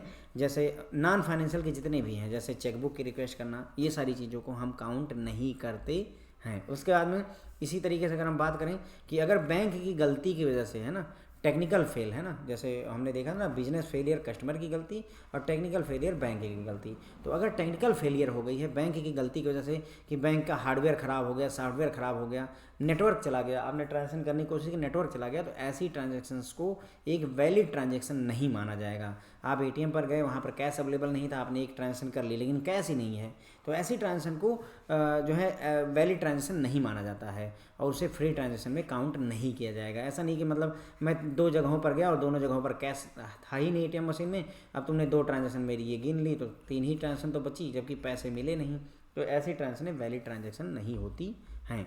अब अगर मान लीजिए कस्टमर की ज़रूरत जो है, जो उसके खुद के बैंक के ATM पर 5 फ्री ट्रांजेक्शन थी, दूसरे बैंक के ATM पर 5 फ्री और थी, उसने ये सारी ट्रांजेक्शन 10 ट्रांजेक्शन कर ली, लेकिन उसकी ज़रूरत अभी भी नहीं पूरी हुई, वो और ट्रांजेक्शन अगर करना चाहता है तो कस्टमर को 21 रुपये प्लस GST पे करना पड़ेगा 1 जनवरी 2022 से। ध्यान रखिए, 21 रुपये प्लस GST, पहले 20 था अभी 21 हो गया, तो हमें 21 याद रखना होगा, 21 प्लस GST उसे पे करना पड़ेगा। अगर 5 ट्रांजेक्शन तो खुद के ATM पर कर लेगा, 5 दूसरे के ATM पर, अगर 6 मेट्रो सिटी में नहीं है तो 10 जो ट्रांजैक्शन करेगा फ्रेंड्स, उसके बाद अगर वो कोई ट्रांजैक्शन करना चाहता है तो उसे 21 रुपये प्लस GST पे करना पड़ेगा। ओके, उसके बाद में इंटरचेंज फ़ी। देखिए, इंटरचेंज फ़ी का कॉन्सेप्ट समझ लीजिए, इसका कस्टमर से कोई लेना देना नहीं। देखिए, पहली बात ओनली फॉर बैंक्स है, कन्फ्यूज नहीं होना है, ये सिर्फ बैंकों का आपस में पैसा जो है लेने देने का कार्यक्रम होता है। कैसे? जैसे मान लीजिए ATM मशीन जो है, ATM मशीन PNB की है, ठीक है। और डेबिट कार्ड जो है, मान लीजिए बैंक ऑफ बड़ौदा का कोई कस्टमर लेकर आता है, तो भाई बैंक ऑफ बड़ौदा का एटीएम मशीन तो है नहीं, एटीएम मशीन पीएनबी ने लगाई है, तो पंजाब नेशनल बैंक ये बोलेगा कि ऐसा है भाई कि तुम्हारी एटीएम मशीन नहीं है, तुम्हारा कस्टमर हमारी एटीएम मशीन को यूज तो कर सकता है, क्योंकि भाई आरबीआई ने कहा है कि करना पड़ेगा, तो मैं अलाउ तो करूँगा, लेकिन भाई चूँकि मेरी यहाँ पर लीज करवा रखा है, रेंट देता हूँ, मशीन है, गार्ड रखा हुआ है, नेटवर्क है, मशीन, मतलब हर चीज़ मैंने यहाँ व्यवस्था कर रखी, तो इसका खर्चा लगता है। तो ऐसे जो है चाचा कहने से मैं आपको पैसे नहीं दे दूँगा। ऐसा है कि कुछ पैसे मुझे दो, तो वो बैंक ऑफ बड़ौदा वाले बोलेंगे यार तुम कस्टमर से वसूल लो। तो आरबीआई कहता है कि नहीं, कस्टमर से मत वसूलो, ये पैसे जो है आपको आपस में खुद ही लेने देने पड़ेंगे, यहाँ पर कस्टमर के ऊपर कोई बर्डन हमें नहीं डालना होता है। ओके, तो बात क्लियर हो गई मेरे ख्याल से। इंटरचेंज फी का मतलब क्या हुआ, केवल बैंकों के लिए होता है। If customer of SBI uses his debit card at the ATM of Allahabad bank, then SBI need to pay interchange fee to Allahabad bank. ठीक है, तो एसबीआई का डेबिट कार्ड था और एटीएम मशीन इलाहाबाद बैंक थी, तो इस केस में एसबीआई को, स्टेट बैंक ऑफ इंडिया को, इलाहाबाद बैंक को पैसे पे करने पड़ते हैं, फीस पे करनी पड़ती है, और इसका चार्जेज 1 अगस्त 2021 से है। फाइनेंशियल ट्रांजैक्शन के लिए 17 रुपये देने पड़ेंगे और नॉन फाइनेंशियल ट्रांजैक्शन के लिए 6 रुपये पे करने पड़ते हैं। समझिए इस चीज़ को, यहाँ कस्टमर का कोई रोल नहीं है, मेरी बात समझिए, कस्टमर का कोई रोल नहीं है। ऐसा नहीं कि मैं कस्टमर से वसूल लिया जाएगा, नहीं। एक बैंक अगर दूसरे बैंक, एक बैंक का डेबिट कार्ड अगर दूसरे बैंक की एटीएम मशीन पर यूज होगा, तो जिसकी एटीएम मशीन है उसने भाई पैसे लगाए हैं, तुमने तो क्या किया, डेबिट कार्ड इशू कर दिया, वो कार्ड ले करके टहल रहा है, उसमें कोई चार्ज थोड़ी ना लग रहा है। ठीक है, तो एटीएम मशीन जो इसने इंस्टॉल करी है वो आपसे पैसे लेता है, तो जिसने एटीएम मशीन लगाई उसको देना पड़ता है। फाइनेंशियल ट्रांजैक्शन के 17 रुपये और नॉन फाइनेंशियल ट्रांजैक्शन के 6 रुपये देने पड़ते हैं। एक बैंक से दूसरे बैंक को ये पेमेंट होती है, कस्टमर का कोई रोल यहाँ पर नहीं होता। मैंने आपको ये बात बार बार बताने की कोशिश की है। ठीक है, तो ये हो गया फ्रेंड जो है। थोड़ी सी और बात करेंगे, अगर मान लीजिए है एटीएम ट्रांजैक्शन फेल हो जाती है, तो उस केस में क्या होगा। तो अगर एटीएम की ट्रांजैक्शन फेल हो जाती है, तो आरबीआई कहता है कि अगले T+5 कैलेंडर डेज में, लैंग्वेज समझिएगा, T+5 banking days, T+5 working days, T+5 calendar days, तो ध्यान रखिए कैलेंडर डेज, ओके, ना वर्किंग ना बैंकिंग।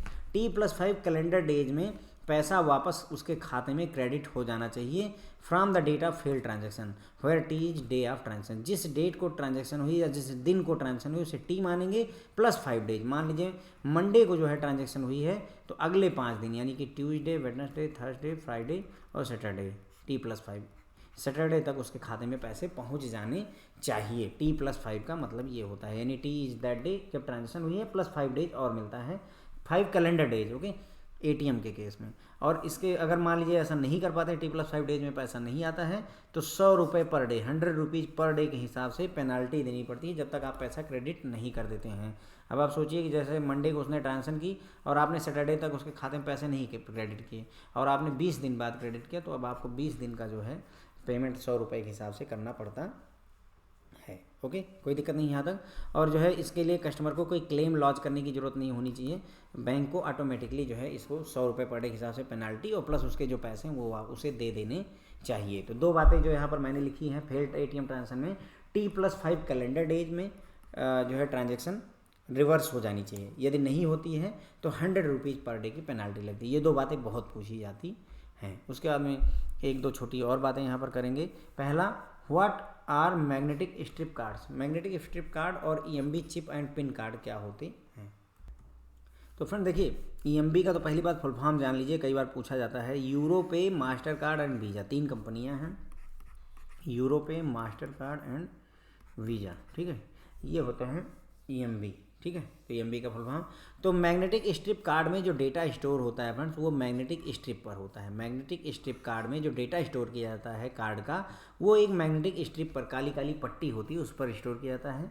जबकि जो EMB चिप और पिन कार्ड होते हैं, वहाँ पर जो डेटा होता है वो चिप में स्टोर किया जाता है। बस इतना ही फ़र्क होता है EMB और मैग्नेटिक स्ट्रिप कार्ड में। मैग्नेटिक स्ट्रिप कार्ड में यहाँ पीछे के साइड में एक काली काली पट्टी बनी होती थी, अब ख़त्म हो गए हैं। पहले एक काली काली पट्टी बनी होती थी, अब वो कार्ड नहीं रह गए। ठीक है, जबकि यहाँ पर जो अब नए आप अपना ATM कार्ड या डेबिट कार्ड अगर दिखें, तो वहाँ पर एक छोटी सी चिप लगी होगी, अगर आप सामने देखेंगे तो यहाँ एक चिप लगी हुई है। तो ये चिप कार्ड जो है EMB कार्ड है। यहाँ पे EMB का full form Europay, master card and visa, ये 3 कंपनियों ने मिलकर बनाया है, इसलिए इन्हीं के नाम पर रखा गया है।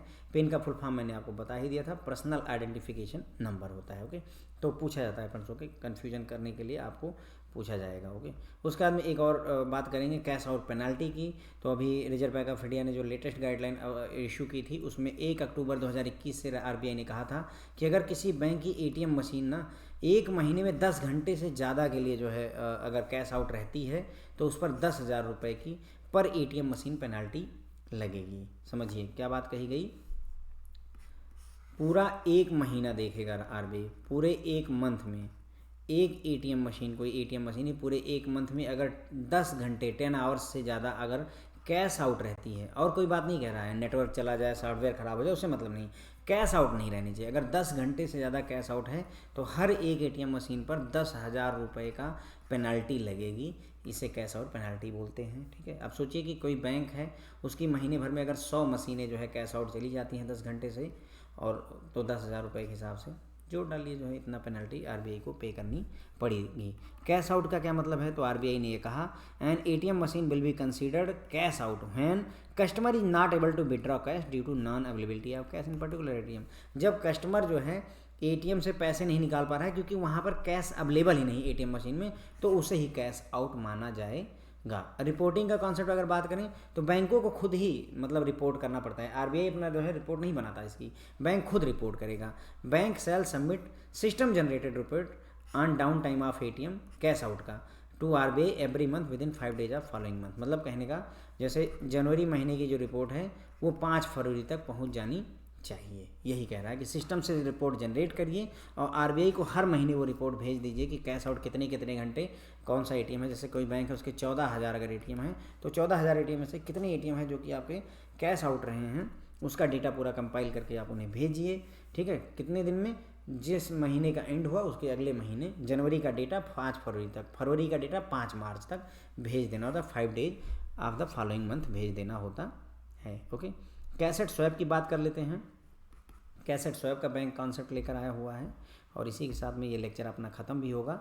ठीक है, तो कैसेट स्वैप का कॉन्सेप्ट ये समझिए, तो मैं आपको ऐसे सिंपल लैंग्वेज में समझाता हूँ। देखिए पहले क्या होता था, अगर आपने एटीएम मशीन ऑपरेट की है तो आसान होगा, नहीं की है तो थोड़ा सा समझने का प्रयास करेंगे। एटीएम मशीन में पहले क्या होता था, जैसे ये मान लीजिए ब्रांच है, ठीक है, हियर इज योर ब्रांच, यहाँ पर हेड कैशियर साहब बैठे हुए हैं जिनके पास नकदी है, यहाँ पर जो है शटर लगी हुई है, और मान लीजिए जो है ये एटीएम मशीन है, यहाँ पर शटर लगी, यहाँ एटीएम मशीन लगी हुई है। तो हम क्या करते थे पहले के समय में, यहाँ से जो है 10 लाख रुपए कैश लिया, हमने क्या किया 10 लाख रुपए कैश लिया और वो कैश ले जा करके इस एटीएम मशीन के अंदर में शटर बंद की और भर दिया, कोई दिक्कत नहीं है। तो ये पहले करते थे। अब रिजर्व बैंक ऑफ इंडिया ने ये कहा कि ये वाला कॉन्सेप्ट नहीं चलेगा। अब क्यों नहीं चलेगा, उन्होंने कुछ दिमाग लगाया है, देखते हैं। यहाँ पर हेड कैशियर साहब बैठे हैं, कैश लिए हुए हैं, ठीक है, आपकी एटीएम मशीन यहाँ पर लगी हुई है, ये भी ठीक है, लेकिन अब यहाँ क्या किया था हमने, 10 लाख रुपए का कैश नकदी ली थी और लेकर गए थे। अब रिजर्व बैंक ऑफ इंडिया कहता है ना कि ऐसा करो भैया कि कैसेटों के 2 सेट बनाओ, 2 सेट, मतलब जो जिस जो है बॉक्स में पैसा भरा जाता है एटीएम मशीन के, उसके 2 सेट बनाओ। मान लो कि जो है 2 कैसेट इस सेट में रखो, 2 कैसेट इस सेट में रखो। अब क्या करो कि ब्रांच के अंदर ही हेड कैशियर साहब के केबिन में ही इस 2 कैसेट में पैसा भरो। पहले हम क्या करते थे, नगदी कैश लेकर जा रहे तो यहाँ कैसेट निकालते और डाल देते। आरबीआई इससे मना करता है, वो बोलता है कि अब क्या करो, यहीं ब्रांच के अंदर में ही इन कैसेटों में पैसा भरो। अब ये कैसेट लेकर के ब्रांच एटीएम मशीन में जाओ, अब ये 2 एटीएम की कैसेटें जो अभी आपने भरी हैं इनको अंदर इंसर्ट कर दो, और जो इसके पहले पिछले दिन जो आपने 2 लगाई थी वो दोनों निकाल लाओ, वो यहाँ ला करके वापस रख दो। समझ गए, ये है कैसेट स्वैप। यानी कि अब नगदी नहीं बदली जाएगी, कैसेटें बदली जाएंगी। यानी कि हम 2 कैसेट ले करके गए और बदले में जो 2 कैसेटें खाली हुई या उनमें कुछ पैसा है वो ले करके चले आएंगे। This is cassette swap. Clear हो गई मेरी बात, कैसेट बदली जाएगी। पहले क्या होता था, मैंने यहाँ कैसेट यहीं एटीएम मशीन में ही लगी रहती थी, 2 कैसेटें लगी हुई हैं, मैं पैसा लेकर आया और उन 2 कैसेटों को वहीं निकाला, एटीएम मशीन पर भरा और चला गया। लेकिन रिजर्व बैंक ऑफ इंडिया ने ये कहा कि ये सब मत करो, तुम ब्रांच के अंदर ही कैसेटों को भरो और कैसेट को भर करके लाओ और यहाँ सिर्फ कैसेट इंसर्ट करो एटीएम मशीन, यहाँ बैठ करके गिनना और ये सब नौटंकी बंद कर दो। ठीक है, अब क्या करो, यहाँ से तुरंत ही कैसेट निकालो, दूसरी वाली जो पहले से लगी हुई पिछले दिन की या उसके पिछले दिन की, और नई वाली कैसेटें इंसर्ट करो और ब्रांच में वापस चले जाओ। ये है फ्रेंड जो है कैसेट स्वैप का concept. To mitigate risk involve in open cash replenishment in ATM. ठीक है, तो इसको कैसेट स्वैप का कॉन्सेप्ट लाया गया था ताकि जो मतलब जो है ओपन कैश रिप्लेनिशमेंट, कैश की जो रिफिलिंग आप ब्रांच के अंदर शटर मतलब एटीएम मशीन में शटर खोल करके कैश रिप्लेनिश करते थे खुले तौर पर, उसके रिस्क को घटाने के लिए ये जो है कैसेट स्वैप का कॉन्सेप्ट लेकर आए हुए हैं। Bank will have 2 set of cassettes and need to replace 1 set of cassette with another 1। तो 2 सेट कैसेटों के 2 सेट होंगे और एक सेट को दूसरे सेट से रिप्लेस करना होगा हर दिन।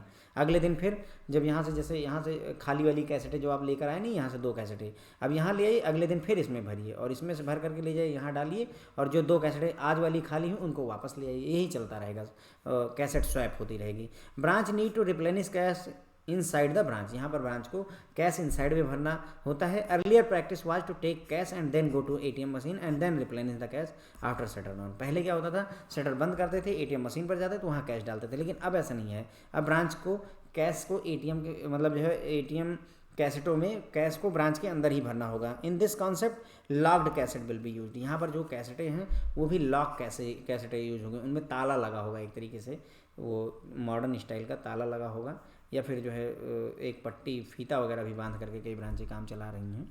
ठीक है, तो लॉक्ड कैसेट जो है यूज होनी चाहिए। और कैसेट स्वैप की जो इम्प्लीमेंटेशन डेट है वो 31 मार्च 2023 डिसाइड की गई है, यानी सभी एटीएमओ में 31 मार्च 2023 तक कैसेट स्वैप का कॉन्सेप्ट इम्प्लीमेंट हो जाना चाहिए। ओके, तो काफ़ी सारी बातें की, एक बार जो है क्विक रिव्यू करेंगे। जो है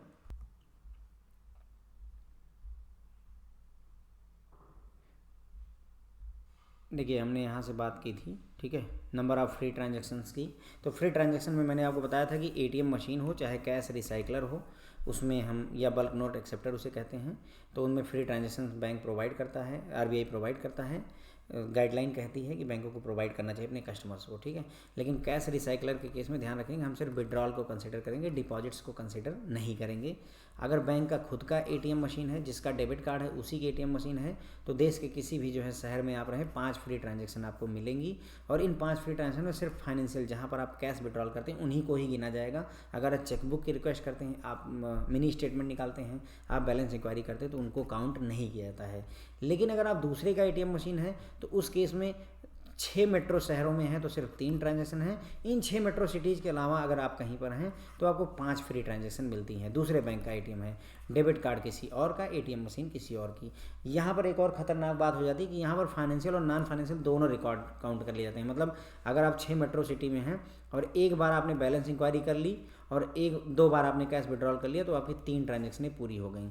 लेकिन अगर जो है बैंक का खुद का एटीएम हो तो उस केस में मान लीजिए आपने 2 बार बैलेंस इंक्वायरी की और 3 बार कैश निकाला, तो जाकर के ये जो है सिर्फ 3 ही काउंट होगा, 2 बार बैलेंस इंक्वायरी आपकी काउंट नहीं होगी, सिर्फ 3 ट्रांजैक्शनें होती हैं। ओके, क्लियर हो गई मेरी बात। अगर बैंक का खुद का एटीएम है तो सिर्फ फाइनेंशियल ट्रांजैक्शन 5 फ्री होती हैं। अगर दूसरे बैंक का एटीएम है, नॉर्मल सिटीज़ में 5 हैं, अदर मतलब 6 मेट्रो सिटी के अलावा, नॉर्मल सिटी मैंने बोला है, 6 मेट्रो सिटी के अलावा 5 फ्री हैं और 6 मेट्रो सिटी में 3 फ्री हैं। इसमें फाइनेंशियल और नॉन फाइनेंशियल लेकिन दोनों काउंट हो जाते हैं। 6 मेट्रो सिटीज़ कौन कौन सी हैं? एक आपकी न्यू दिल्ली है, दूसरा फ्रेंड्स आपकी मुंबई है, तीसरा आपकी कोलकाता है, चौथा आपका बेंगलुरु है, पाँचवा आपका चेन्नई है और छठवां जो है बेंगलुरु, चेन्नई, हैदराबाद है। ओके, तो ये 6 मेट्रो सिटीज़ में अगर आप हैं तो सिर्फ 3 ही फ्री ट्रांजैक्शन मिलती हैं। और किस तरीके के ट्रांजैक्शन को हम फ्री ट्रांजैक्शन में काउंट नहीं करते हैं, तो अगर जो है अदर बैंक का एटीएम है तो वहाँ पर फाइनेंशियल और नॉन फाइनेंशियल दोनों ट्रांजैक्शनों को फ्री ट्रांजैक्शन में काउंट किया जाता है। ओके, यानी कि फाइनेंशियल ट्रांजैक्शन करो चाहे नॉन फाइनेंशियल ट्रांजैक्शन करो, गिनती हो जाएगी कि हाँ तुमने यूज कर लिया है। लेकिन अगर जो है अपने बैंक का खुद का एटीएम है तो उस केस में नॉन कैश विड्रॉल वाली ट्रांजैक्शन या नॉन फाइनेंशियल ट्रांजैक्शंस को नहीं काउंट किया जाता है, फ्री ट्रांजैक्शन का पार्ट नहीं माना जाता है। यानी अगर आप बैलेंस इंक्वायरी करते हैं, चेकबुक रिक्वेस्ट करते हैं, टैक्स पे करते हैं, फंड ट्रांसफ़र करते हैं, तो उसको जो है एक तरीके से फ्री ट्रांजैक्शन नहीं माना जाएगा, मतलब फ्री ट्रांजैक्शन में काउंट नहीं किया जाएगा। ठीक है, सिमिलरली अगर बैंक की टेक्निकल गलती की वजह से कोई जो है ट्रांजैक्शन फेल हो जाती है, जैसे हार्डवेयर में प्रॉब्लम हो गई, सॉफ्टवेयर में, नेटवर्क में कुछ इशू हो गया, या फिर एटीएम में कैश नहीं था, उसकी वजह से जो है अगर कस्टमर का ट्रांजैक्शन डिक्लाइन हो जाती है तो उसे जो है काउंट नहीं किया जाता है वैलिड ट्रांजैक्शन में। और काउंट नहीं किया जाएगा तो भाई कोई चार्ज नहीं लगेगा, क्योंकि उसे फ्री ट्रांजैक्शन ख़राब नहीं हुई ना, 2 बार उसने कैश जो है विड्रॉ किया और दोनों बार जो है कैश आउट होने के बाद नहीं निकले, तो इसको फ्री ट्रांजैक्शन में नहीं काउंट करेंगे। उसकी 5 फ्री ट्रांजैक्शन अभी की अभी बनी हुई हैं, ठीक है।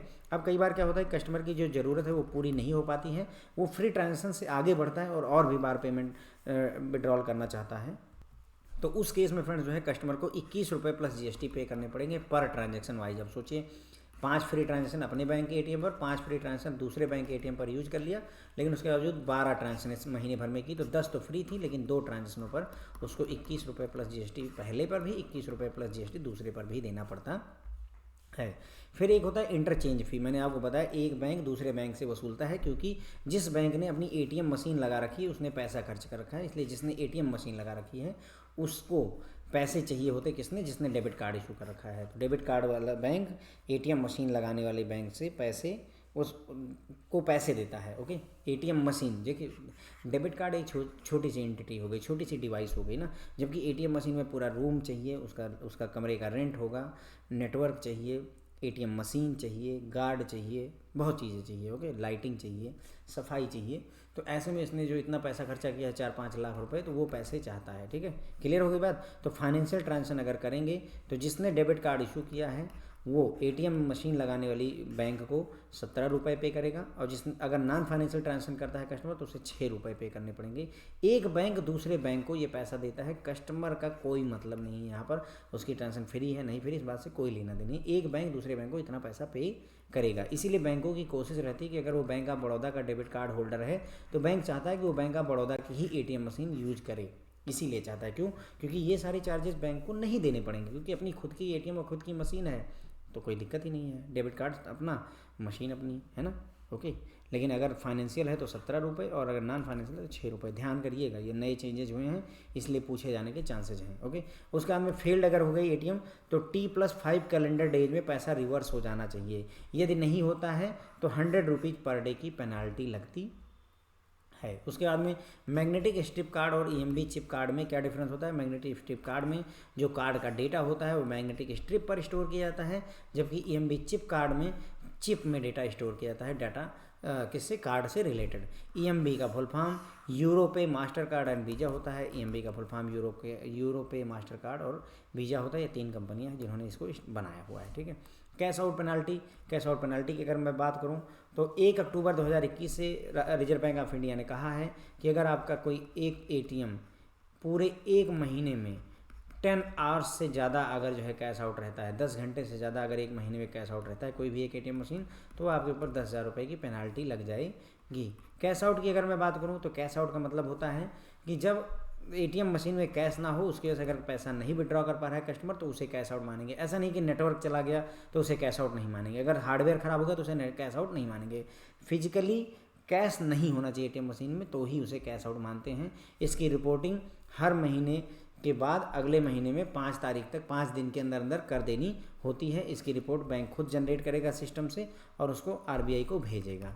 ओके, कैसेट स्वैप की मैंने बात की। कैसेट स्वैप जो है एटीएमओ में लागू किया गया है और इसकी जो लास्ट डेट है 31 मार्च 2023 तक सभी एटीएम मशीन में कैसेट स्वैप को इम्प्लीमेंट कर देना है। यहाँ पर क्या है कि जो ओपन कैश रिप्लेनिशमेंट का मतलब भरना होता है। ठीक है, तो इस रिस्क को कम करने की कोशिश की कि खुले में जो है कैश का भरना और निकालना ना हो। इसमें 2 सेट होते हैं कैसेट के, जिसको एक दूसरे से रिप्लेस करना होता है। एक सेट लेकर जाएंगे, उसको एटीएम में डालेंगे और दूसरा सेट निकाल करके ले आएंगे। अगले दिन सेम प्रोसेस को जो है रिपीट करते रहते हैं। पहले इसमें मतलब जो है हम ब्रांच से बाहर जाते थे एटीएम मशीन पर, वहाँ कैश डालते थे। अब ऐसा नहीं, यहाँ पर ब्रांच के अंदर ही कैश को कैसेट में रिप्लेनिश कर लेना है। ठीक है, अब पहले क्या करते थे, पहले कैश लेते थे, फिर एटीएम मशीन पर जाते, फिर शटर डाउन करके भर देते थे। ऐसा नहीं है, अब कैसेट अंदर ही जो है भर जानी चाहिए। जो कैसेट, लॉक्ड कैसेट का कॉन्सेप्ट यहाँ पर यूज होता है। ध्यान रखिए कि लॉक्ड कैसेट है। कैसेट स्वैप में जो कैसेटें यूज होंगी वो ओपन नहीं रहेंगी। ऐसे समझ लीजिए जो बॉक्स है उसमें लॉक लगा होना चाहिए, ओपन नहीं होना चाहिए। कैसेट स्वैप जो है फाइनली 31 मार्च 2023 तक इम्प्लीमेंट हो जाना चाहिए। ठीक है, तो ये हो गया पूरा आपका, मैंने डिजिटल बैंकिंग जो है का पार्ट 1 निपटाया है। ठीक है, अभी भी बहुत सारी चीज़ें बची हुई हैं, जैसे NACH बचा हुआ है, उसके बाद में CTS बचा हुआ है। ठीक है, और उसके बाद में कुछ जैसे कंप्यूटर से रिलेटेड शॉर्टकट भी पूछे जाते हैं, कुछ जो है फुल फॉर्म पूछे जाते हैं आपसे, प्लस कुछ नए इनिशिएटिव आए हैं जैसे डिजिटल करेंसी इशू की है गवर्नमेंट ऑफ इंडिया ने। उसके बाद में ई रूपी एक आया हुआ है कॉन्सेप्ट, है ना, ई रूपी, ऐसे ऐसे का बहुत सारी चीज़ें आई हुई हैं, उनके बारे में हमें डिस्कशन करना है, वो हम इसके पार्ट 2 में डिस्कस करेंगे। ओके, होप है फ्रेंड्स जो है मेरी मेहनत आपको पसंद आई होगी।